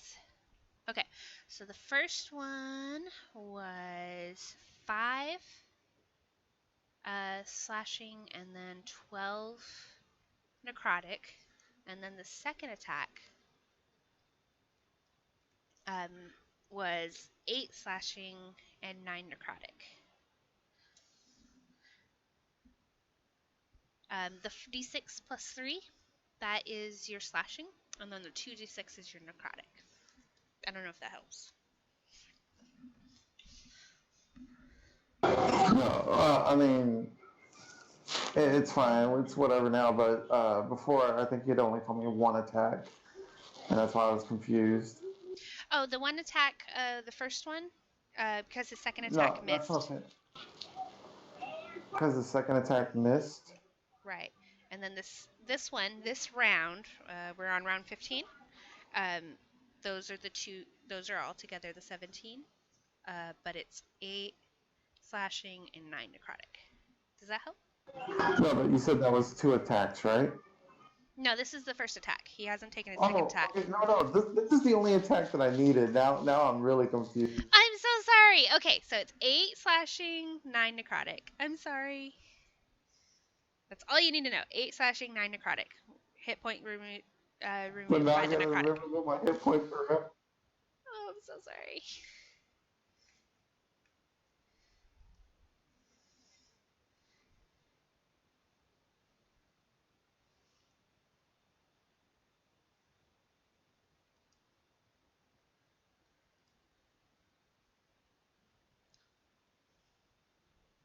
So the only attack before this that I know of that you took was the other bite. Right, and that was all I took. What was that one? And that'll tell me what my hit points were at, and then I'll go from there. Okay, give me a sec.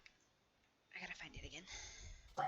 I'm blind. I'd already taken myself down to 0. I was like, well, that dropped me completely. That's 2 not attacks it. in a row. I believe that was 5 and 12. I know 12 was the second one. I couldn't remember what the first one is. I think I That took sounds right. 17 total the first time. That sounds right. I'm Let me not just double mistaken. check. Sorry, guys. It's been a day. Oh, no. Trust me. Yes, it was 17 the first time. Trust me. Okay.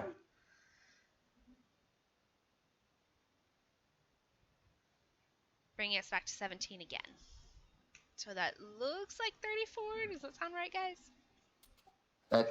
That's correct. And his total that he's been dropped from his max is 21. Okay, sounds good. Right, I'm at 21 now. Yeah. Holy And I cow. got 1 hit point. Oh, boy, he Okay. has a second attack. You have half as much health as I do. My God. Ah, but a 10 misses. And you kind of feel he's up against your neck, and he's kind of like you can feel his fangs penetrating your neck, and he's kind of heaving into your neck. He's like, so sorry, I don't want this. And it's Val's turn. Woo! Just threw my mouse across the room. Got excited. Woo! Crit. Oh. On, hon, hon, hon. Hon, hon, hon. Oh, these are both very good attacks. Nice. If only he wasn't resistant. Val's kind of trying their best to keep it together, get a good slash in, takes a second more than normal on the recovery, and then brings a heel across the face. Okay. Largo, you're feeling faint and almost sick.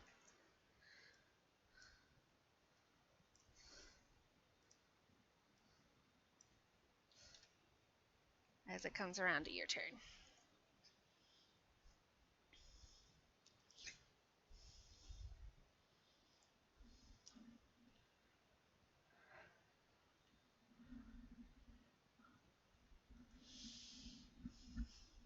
I would just type -I after, because the spell slots are never right.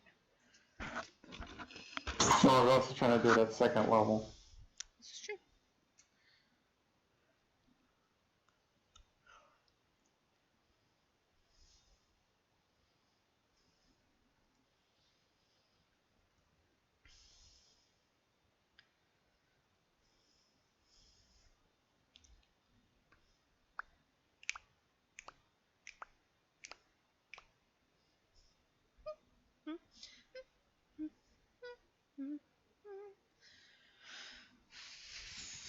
Guiding Bert. Unfortunately, misses.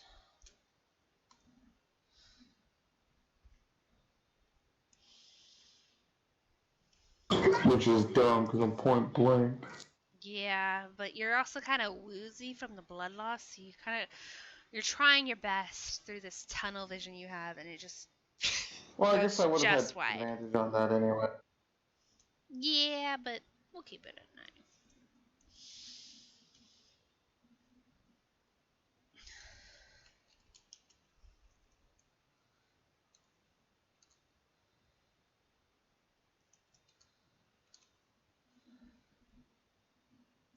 Again, this guard is just sobbing, and he's like, I'm so sorry, Father, I'm so sorry. As he's trying to peel this creature off of Largo.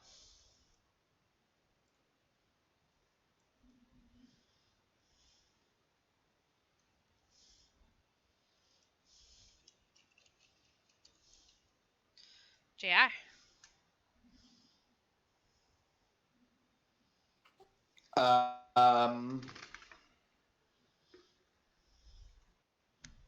Going to God, dog. So Largo's looking really rough. Yeah, his eyes almost seem Uh, half shut as he's kind of swaying in this creature's grasp. The creature sways with him. Val is looking okay-ish. Largo seems Really like awful as well. your worst concern right now. Yeah, exactly. Everyone looks awful. Yeah. Okay.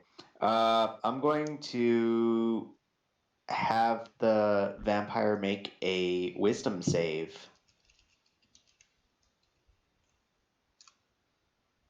He passes. Son of a...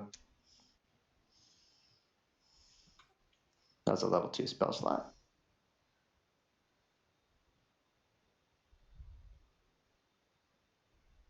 I remember those fun days as a bard.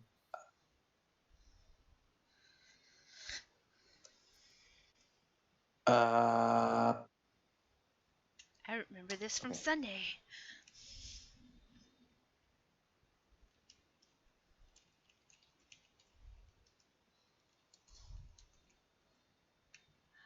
bites into Largo's neck yet again. Yeah.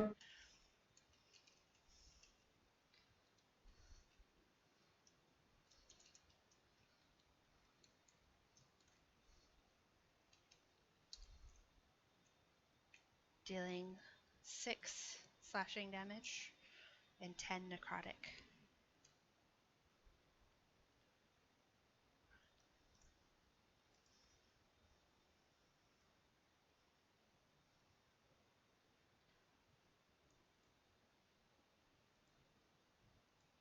I did.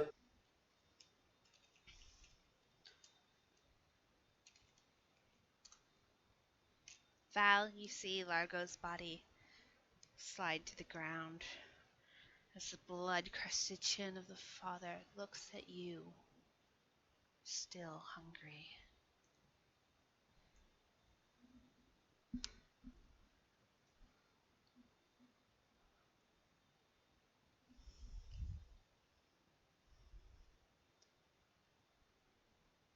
That doesn't hit, right? Because No. Bardic Inspiration.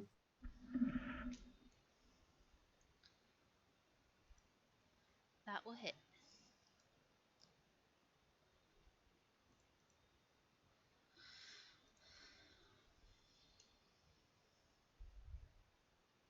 Now, you do need to decide to use that before I tell you if it hits or not going forward, just so you know. Well, I was just saying because I didn't think that hits, I'm going to use Bardic Inspiration. But yeah, I get you. I need to phrase it better. No, it's okay. I just want you to make sure you know. And when I had done it, I had typed it in, it just didn't do it. Right. That's why I had said, hold on. Yeah, I don't know. Things are great, but they're not always perfect. Okay. So both of those will hit.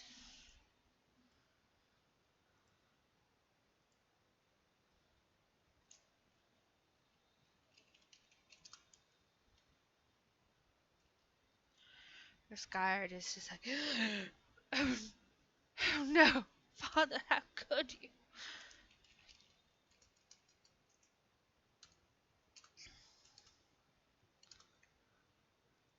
And he's just so blinded by his despair that he can't hit. That's totally it, and not because I suck at rolling, okay? JR.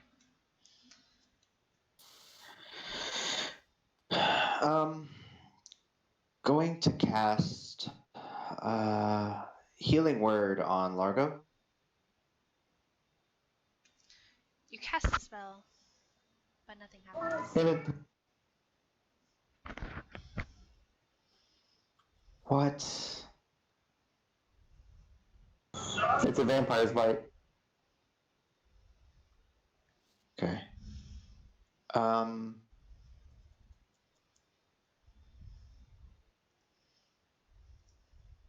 gonna go for the rapier attack. Okay. Ooh, good shot. You were serious on that one. I'm quite upset. Quite upset that I wasted a perfectly good spell slot.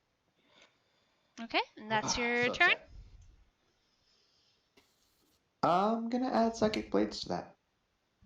Okay, roll your 2d6.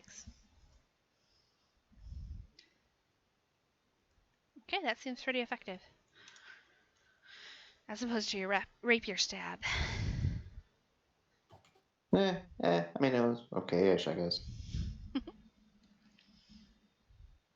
X. The creature looks down at Largo, and he brings his claws up to his face, and he goes, "No!" And he's gonna waste his turn this turn.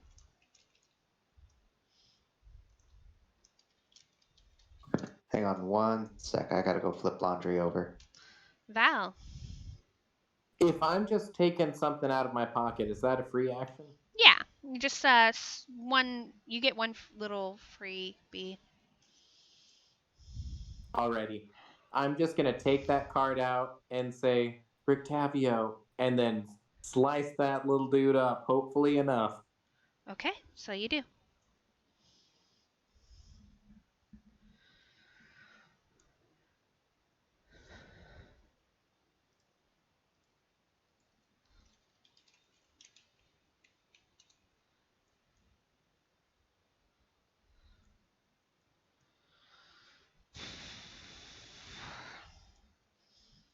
But since I'm losing blood and I've seen Largo go down and my spirit's already been so weighted and heavy, that unarmed strike is just a light little punch and it doesn't even seem like it has a heart behind it.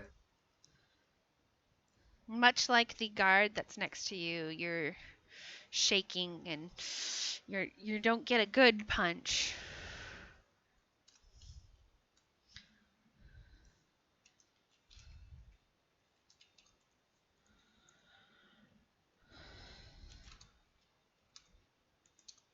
It's almost your turn.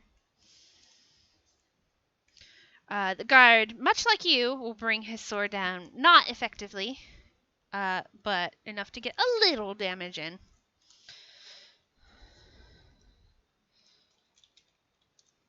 And then we're back to JR. Back. In a nutshell, what did I miss? Val and the guard have both hit the creature, and then you saw Val pull a piece of paper from his pocket and go, Rictavio. Ooh.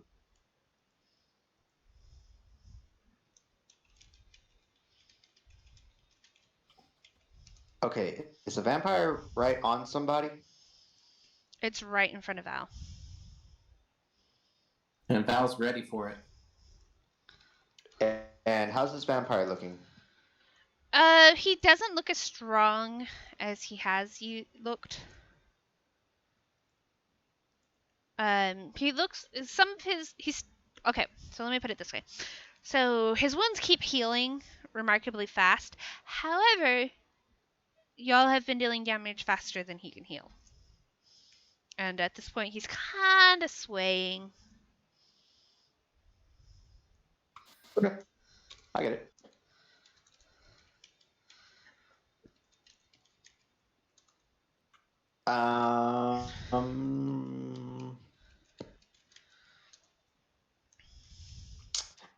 Gonna hit him with a rapier. Okay.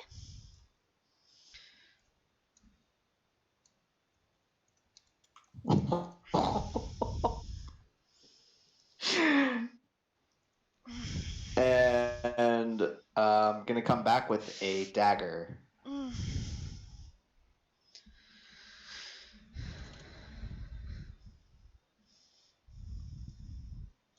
You do get to Oh add my your modifier to it, just FYI. Just not to the damage. Okay. So double your dice, which I think is a D4, But so that's- 2D4. Hold on. Can we just appreciate this moment where I am rolling 2 crits back to back? Okay, we're appreciating you. Now roll your damage. Okay.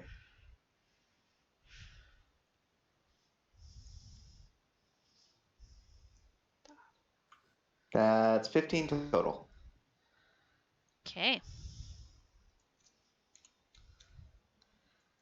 That was my action and bonus action, so I'll go ahead and pass. Okay, I know we're still in the middle initiative, but we need to take a quick 5-minute break. As we go up back Let to the him top of the try round. to kill me first. Just let him. Okay, I as could soon take as it. I He's go to the gonna roll bathroom. fall. Okay.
I'm back.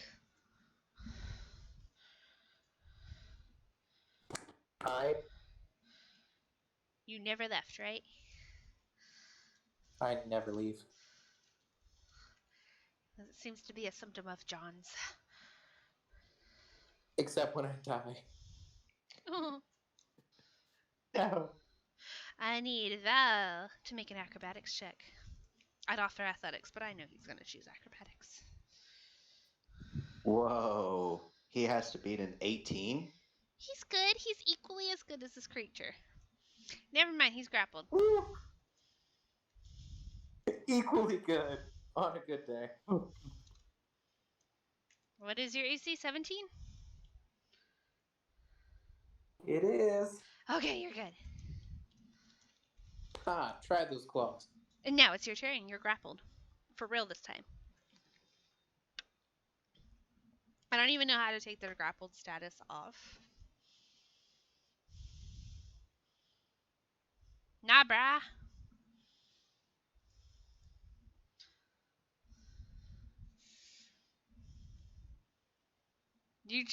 The tears are running down your face at this point, and you can't seem to connect. Yeah, I'm just wearing down from all of it.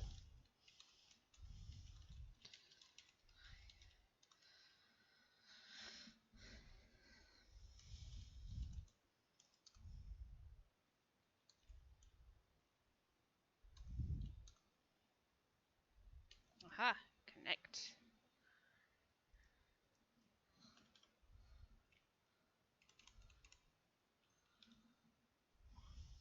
Again, he brings his sword down, and he's like, "Forgive me, Father." And it's Sheriff's turn. Oh shoot, I forgot something. You got this, JR. Okay. I'm gonna cast Dissonant Whispers again. One more wisdom save. Level 2. Okay.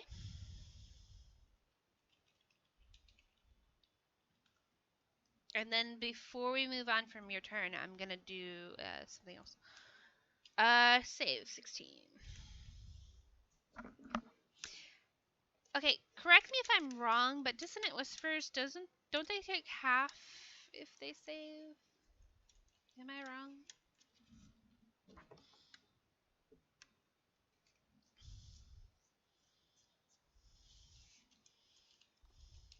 Ah. Fuck. Just a question. I just Yeah. checked, and yes. Yep. I'll let you do it this turn. Okay.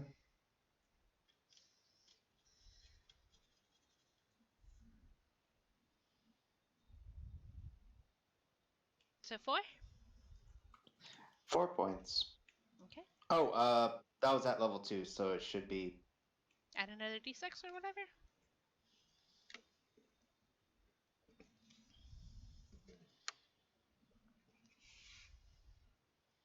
Woo. 1 point.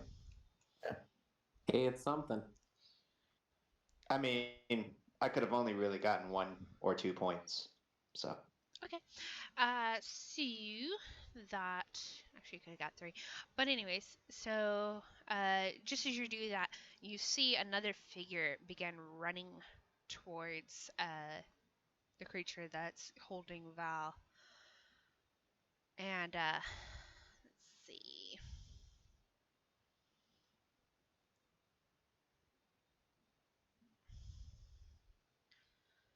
Val, you are going to.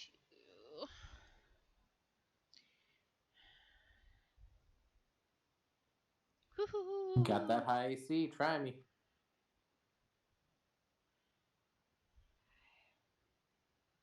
Six plus.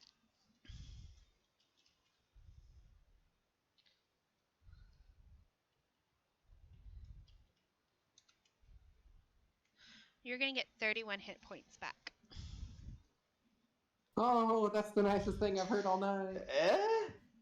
as the figure, Rictavio, comes into view. And he says, "Begone, abomination!"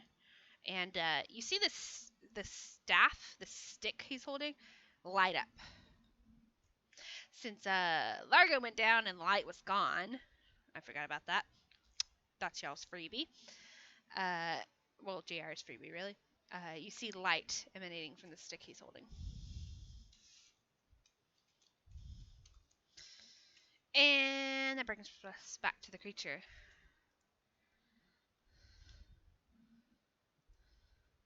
He hisses at this new creature. Seems to shrink away from the light. But still holding Val, he's gonna desperately try to sink his fangs into his neck.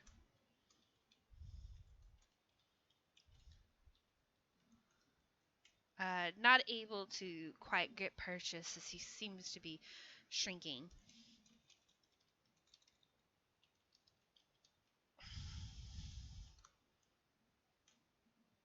So he's not able to get Val. Bringing us to Val's turn. Val, you are still grappled.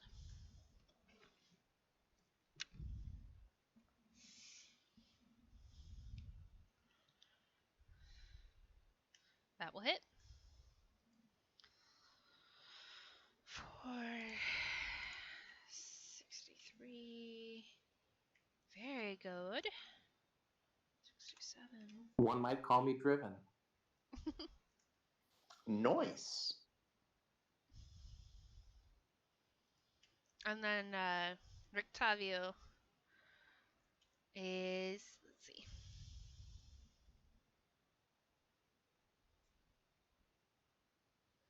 He steps up next to you, Val, and you feel something kind of almost a hope in your heart. And you have been death warded.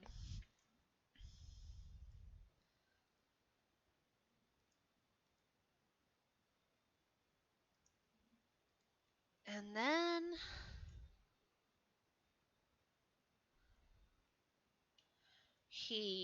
from the stick he's holding, he separates the top of the cane from the bottom, and a sword comes out. And let's see.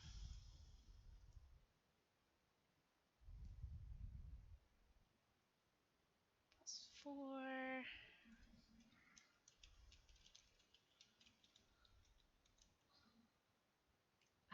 But he's not able to hit. Oh wait, he gets 2.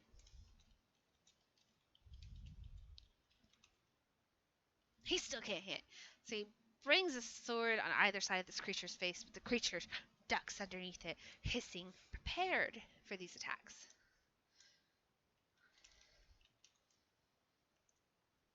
The guard is kind of staring in stupefied wonder, but he brings his sword back up in his shaking hands.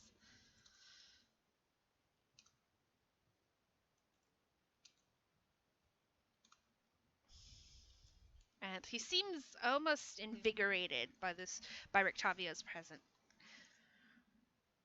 9, 10, 11. Missed 78.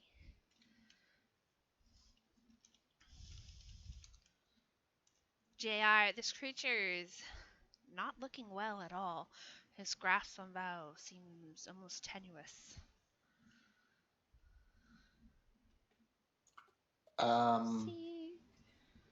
Okay. I'm gonna go ahead and hit up with the rapier. Roll to hit.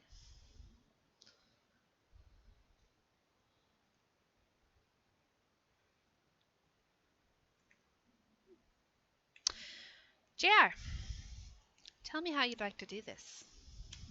Oh, yes.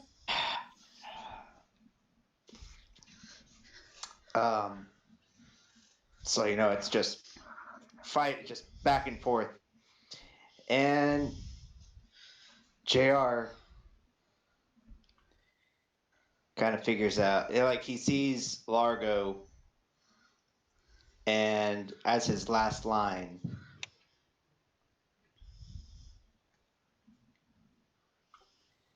and what do I get? and he makes his attack with his rapier. And he just whispers to himself, "For my pain." And that's it. And you Stabs him drive right it. through the heart. You drive it right into this creature's heart. Largo, may I borrow you in private chat for a bit? Sure. Largo, you feel this mist around your mind, around your consciousness. And then a voice. I don't like it. Then a voice reaches out to you. Oh my. You're not doing too well, are you? Doesn't appear so. I think you deserve a second chance, don't you?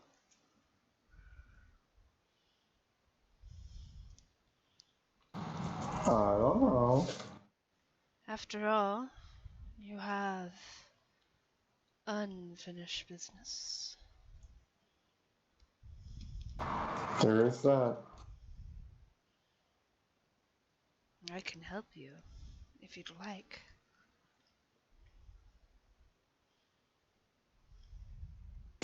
And you are. I am called Dalvernar.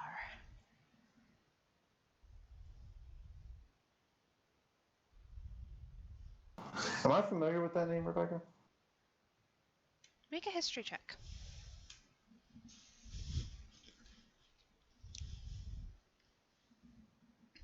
In the dice room? Yes, please.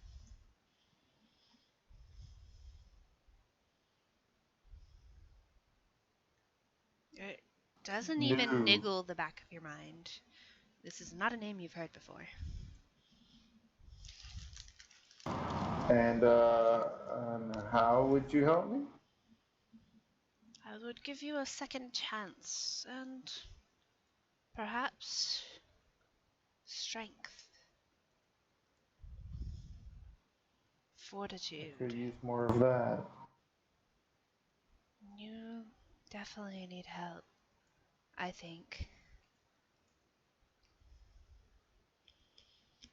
And what would you want in return for the strength and a second chance?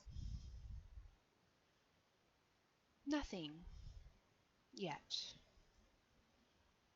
I think perhaps we could have a mutual partnership. Consider this a gift. Very well. And you come back to life with a gasp. I'm gonna throw you back in general.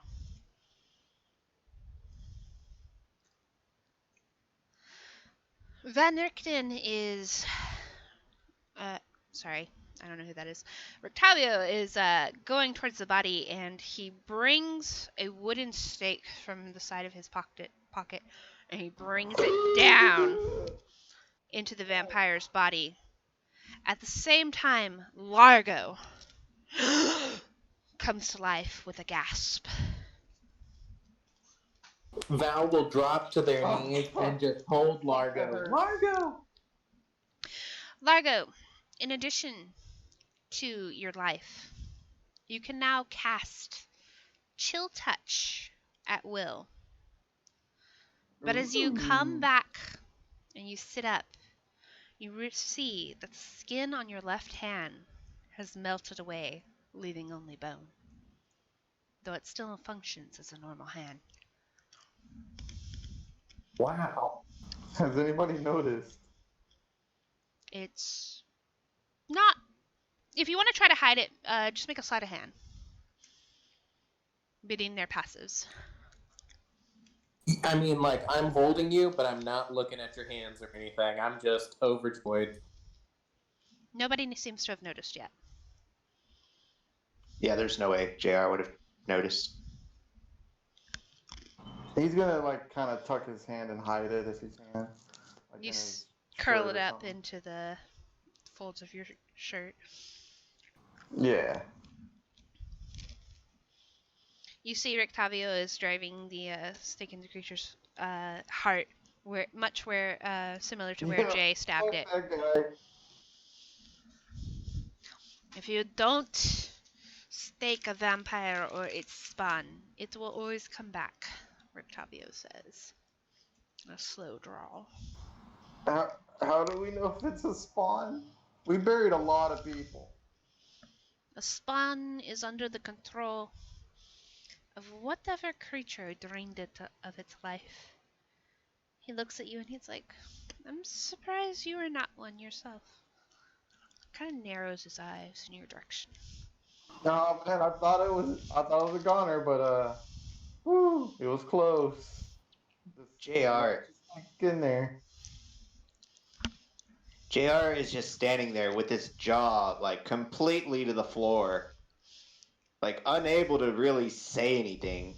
And then he looks at his own hands like, I casted healing word.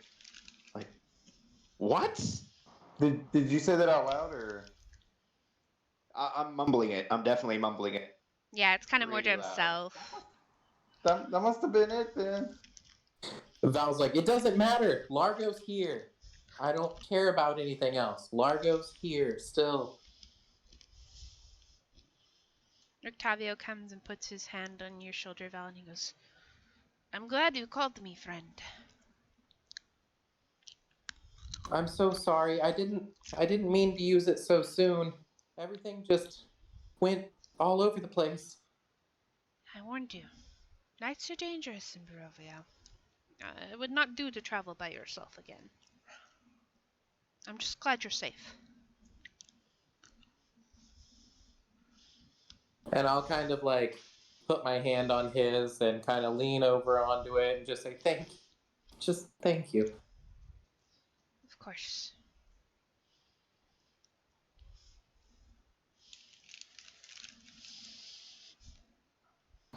Can I go back to sleep now? I think we would all need sleep, he says. Please, can I escort you to your, wherever you're staying? I would appreciate that greatly. I will forever heed to your suggestions. Largo seems shaken, and, Val seems very grateful. Meanwhile, JR seems dumbfounded. Still making the same face he was making like over a minute ago. You know that meme of the lady that's doing math in her head? This is JR's face.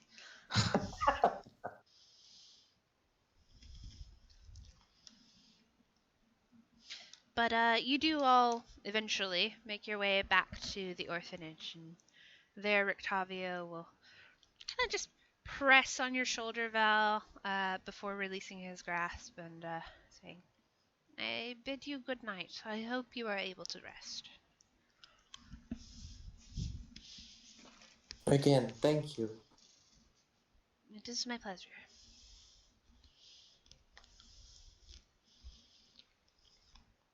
I think before I rest, I will explore the cemetery a bit.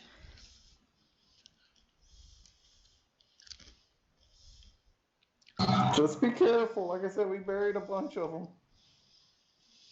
You all kind of see this darkening of this half-elf's expression, and he's like, yes, I think it would be good to do so.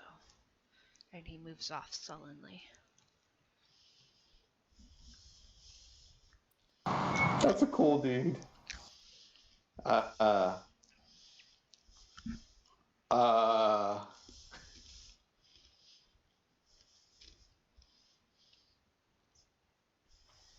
Okay. Who was that? That was the magnificent and wonderful Rictavio. JR, you've met him. Yeah, Oh, yeah, actually, that's Val would right, that's continue to right. say, you've met him. You were very impressed when he did a magic trick for you. That's right. We went back and forth at the end. This is correct.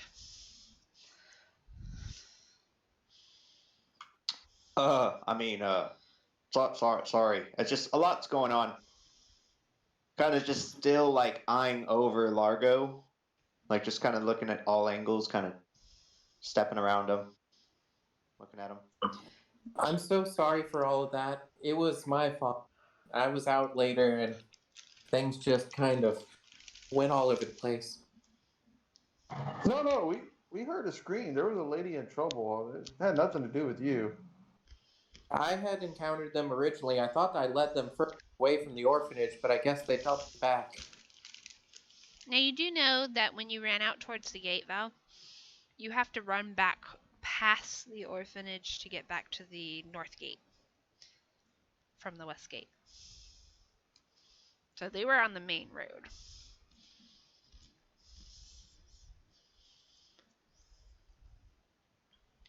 Yeah, I'll stand by it. It's fine. It's still pretty true. Okay. Just want to make sure you were aware of that.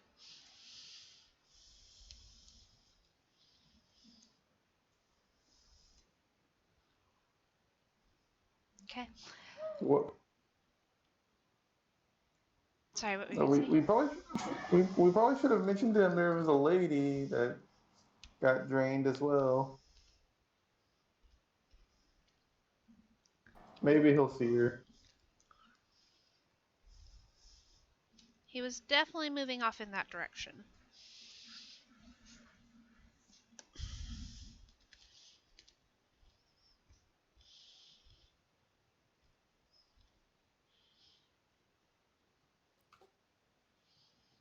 Largo, I'm not even sure how you're alive right now. Didn't you heal me? Whatever you did, I'm just happy for it. JR will finally put away his rapier and dagger and just start tuning his lute. Like he's thinking about what happened, but he's also trying to play it off not very well. Yeah. He's just trying to focus on something else, basically.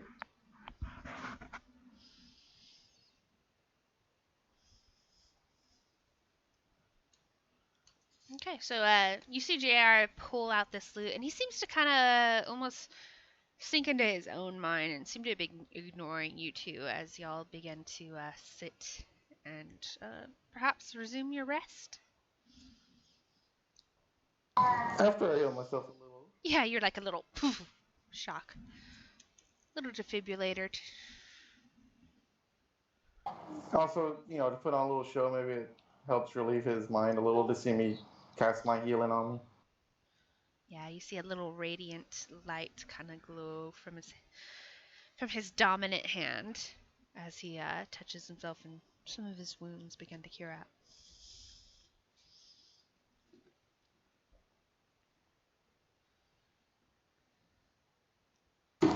I think next time we gear up before we run out. That certainly a good idea. I mean, we didn't save the woman anyway, and we could have saved ourselves some trouble.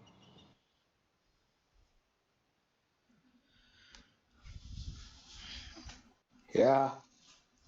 Val, what were you doing out here, anyways? I just wanted to make things right a little bit for those that had passed.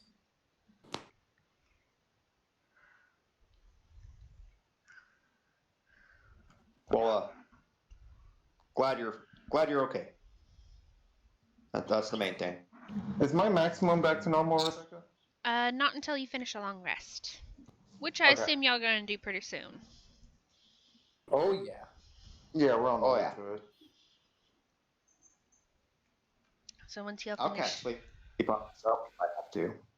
you're like, this is sorry? basically a unisom. Alright, guys, well, I think I'm gonna go hit the hay now. I am sorry I went off on my own. I promise I'll talk to y'all more in the future. I've learned my lesson. I didn't mean to bring this. No, it was our rushing head into a situation we didn't understand. As y'all return to the room where you had first settled down, you realize Holland is not back. Instead, you see a piece of parchment folded in half on the floor. Speaking of taking off on your own, and I'll pick up the piece of paper. Unfolding it, you see written in uneven letters, "Went to get pie, back soon. H."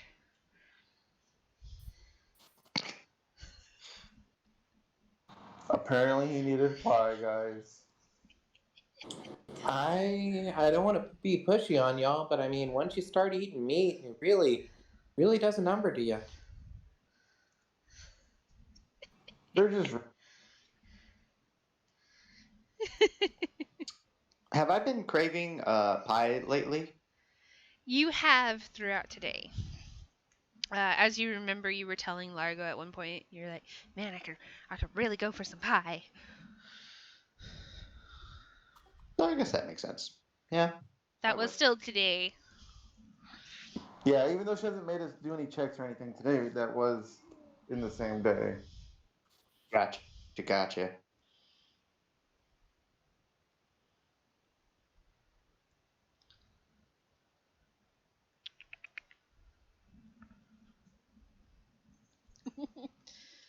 Anything else y'all want to do before you settle down for tonight? Largo is good. Yeah, Val's gonna just put their back against the door and have their short across their lap and go into a trance. JR? Contemplate everything. And then fall asleep doing so? Sorry, you cut out. Yeah. Okay. And then go to sleep. You can all get a nice, long, well-deserved rest.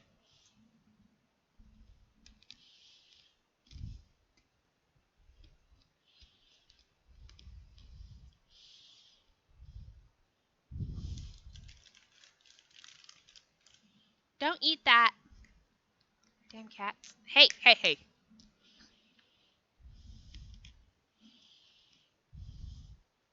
And so you do.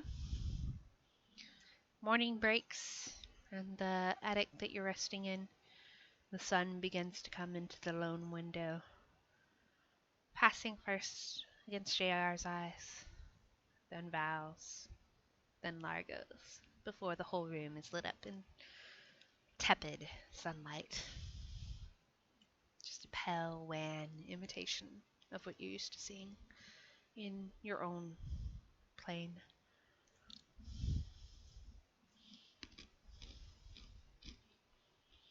I suppose I'll stuff my glove a little.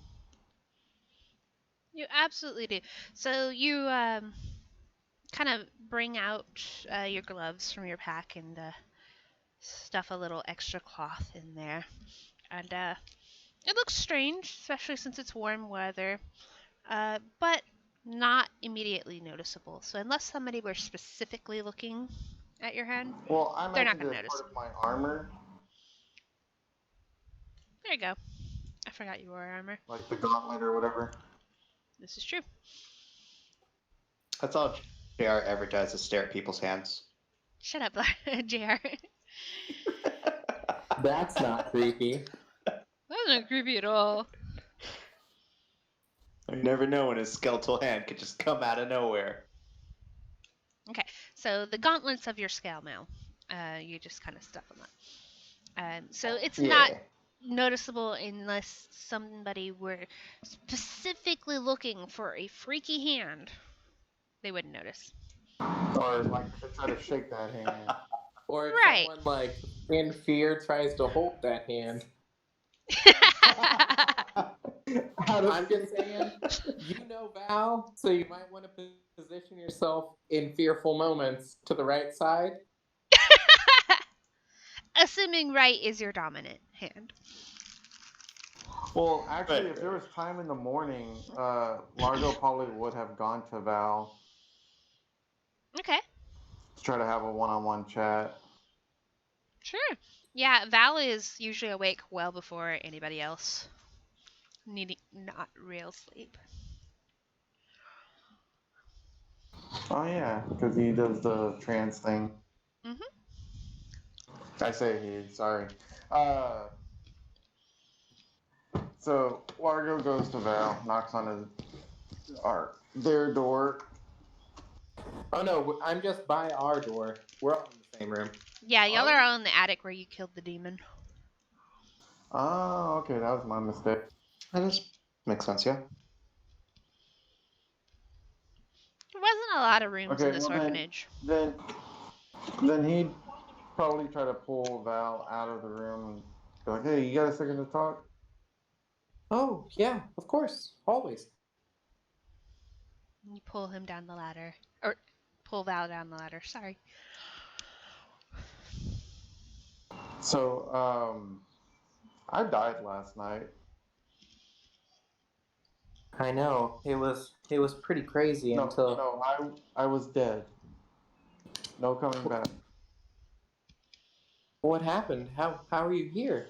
So something offered me a second chance, and I took it. Well, I mean, I'm glad to have you back. Not many And people. then this, and I pulled the gauntlet off and show him my skeletal hand. Oh gosh, are you okay? It doesn't hurt. It seems to work like normal. It just this. Well, I mean, oh gosh, but I mean, at least you're here. It's a small price to pay. I mean, Yeah, I agree. I was hiding it because Jr. He was he was staring at me very hard. yeah, and after everything, I understand how. So I was a little worried that he might get the wrong idea and do something that we'd all regret. Well, your secret's safe with me. I don't see anything wrong. I mean, it's something that's hard, but I'm sure we can get it fixed. Well, the being had said that I don't know who it was, but they said they would also give me strength, and I think that's what this is supposed to be for. I feel like I have an extra spell that I didn't know before. I So mean, he we can offered use me any my help we life can back. get. Yeah, no, that's what I said. I said, obviously I need more strength. I died. And he said, well, I'll send you back, give you a second chance, and give you a little extra strength. So I mean, I'm down for Jr. knowing, but I'm just worried how he's going to react. So I wanted to kind of test the waters with you first. We can keep it a little subtle first, test the waters with him, because, I mean, he seems to follow his gut and heart a little on the instant side, and maybe it might be a lot for him to take in with everything happening. I mean, I was in the sunlight and everything. I don't crave any blood. I don't know if he's worried about that. Let's just give him some time to get past everything that's happened. I think we could all use it. We can talk to him together. Okay, sounds good. Sounds good. And he'll just, all right. So Mom and Dad sit JR down. Y'all can decide between yourselves who's Mom and who's Dad. Now you see, son, there's all different types of people in this world. As y'all come back into the room, Jr. is furiously writing something down. You see him Or if writing. y'all You all right there, buddy?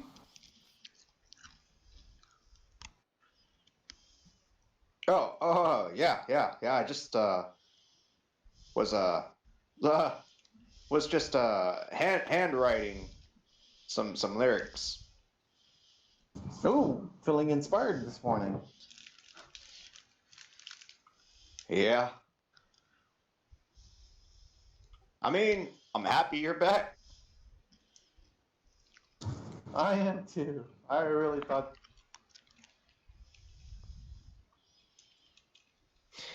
He starts humming, like he's humming and he's kind of looking at the paper, and he's like, Out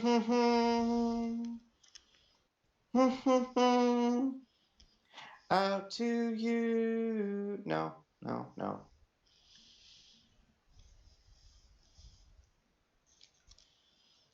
No. Hands. No, that's a weird way to start off song.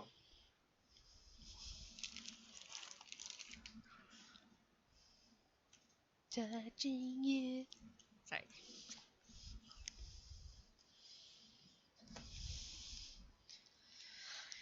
Hey, I'll come back to it later.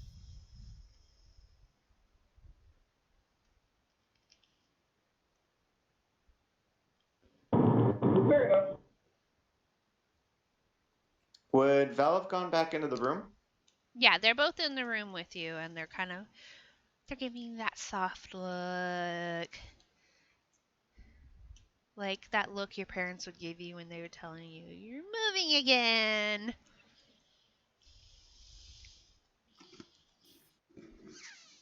JR just kind of looks away. You know, things really almost got out of hand, you know? Last night.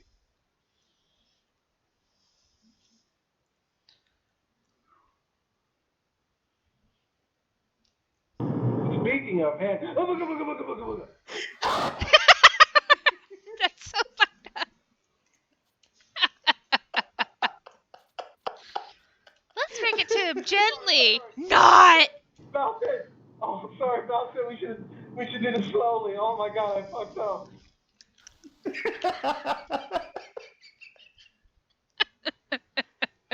Yeah, okay, I have to ask, do you actually do this? Yeah, he yanked it off, and he's like shaking the skeletal hand in front of He is literally doing this. JR would have actually fallen off the bed, just like throwing everything. Yeah, all the paper and the loot and everything is like in the air between you two as he's like, ah! And then he hits the floor. Blanket, pillow, and all, like anything I could have reached. Anything JR could have reached, it would have just gone to the other side of the bed with him. No, it's okay. I'm sorry. JR would get up, hyperventilating, like.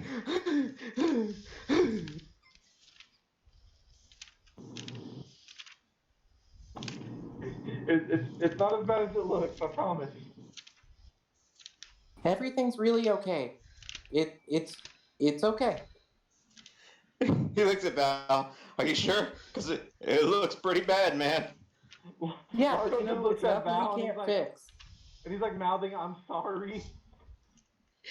But he's like, he looks like amused, yet also like, oh shit. It was one of those things that was like too good to pass up. I can't blame you. I saw opportunity in it. So to explain, I did die last night. But I was offered a chance. They gave something or someone gave me a second chance, and I took it. And they said they would give me power, and now my hand is like this. Good power, or bad power? I feel like it's a spell. And Rebecca, I don't have the spell in front of me, but correct me if I'm wrong, but like skeletal hands come out of the ground. It's a hand in space. Okay, I'll just randomly create that hand in a space to like, and show them that that's the spell. It comes out and it looks like it wants to cling towards you, JR, but just as quickly as he brings it up, it's gone. I mean, if somebody really wanted to give you the upper hand in combat, they certainly went about it the right way. Right, an extra hand, right? Yeah. I mean, they flat out hand delivered it. I hate you all. I mean, this is first-hand experience of something All out of right, this and that's world. where we're gonna end for tonight. Oh my gosh. Sally's like laughing behind her hand.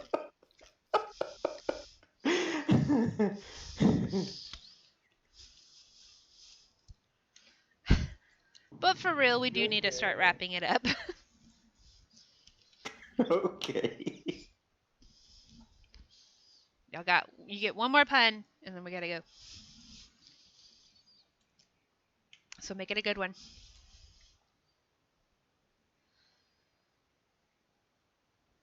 Come on, Bard. Pun master. I mean, at least when we get to combat next time, it'll be all hands on deck. I hope it was worth it. Yeah. All right, guys, and that's where we're gonna stop for tonight. Have a good night. Y'all have a wonderful night. Y'all take care. I'm sorry for leading you into Death Sally. Nah, that was pretty good. Farewell. Bye.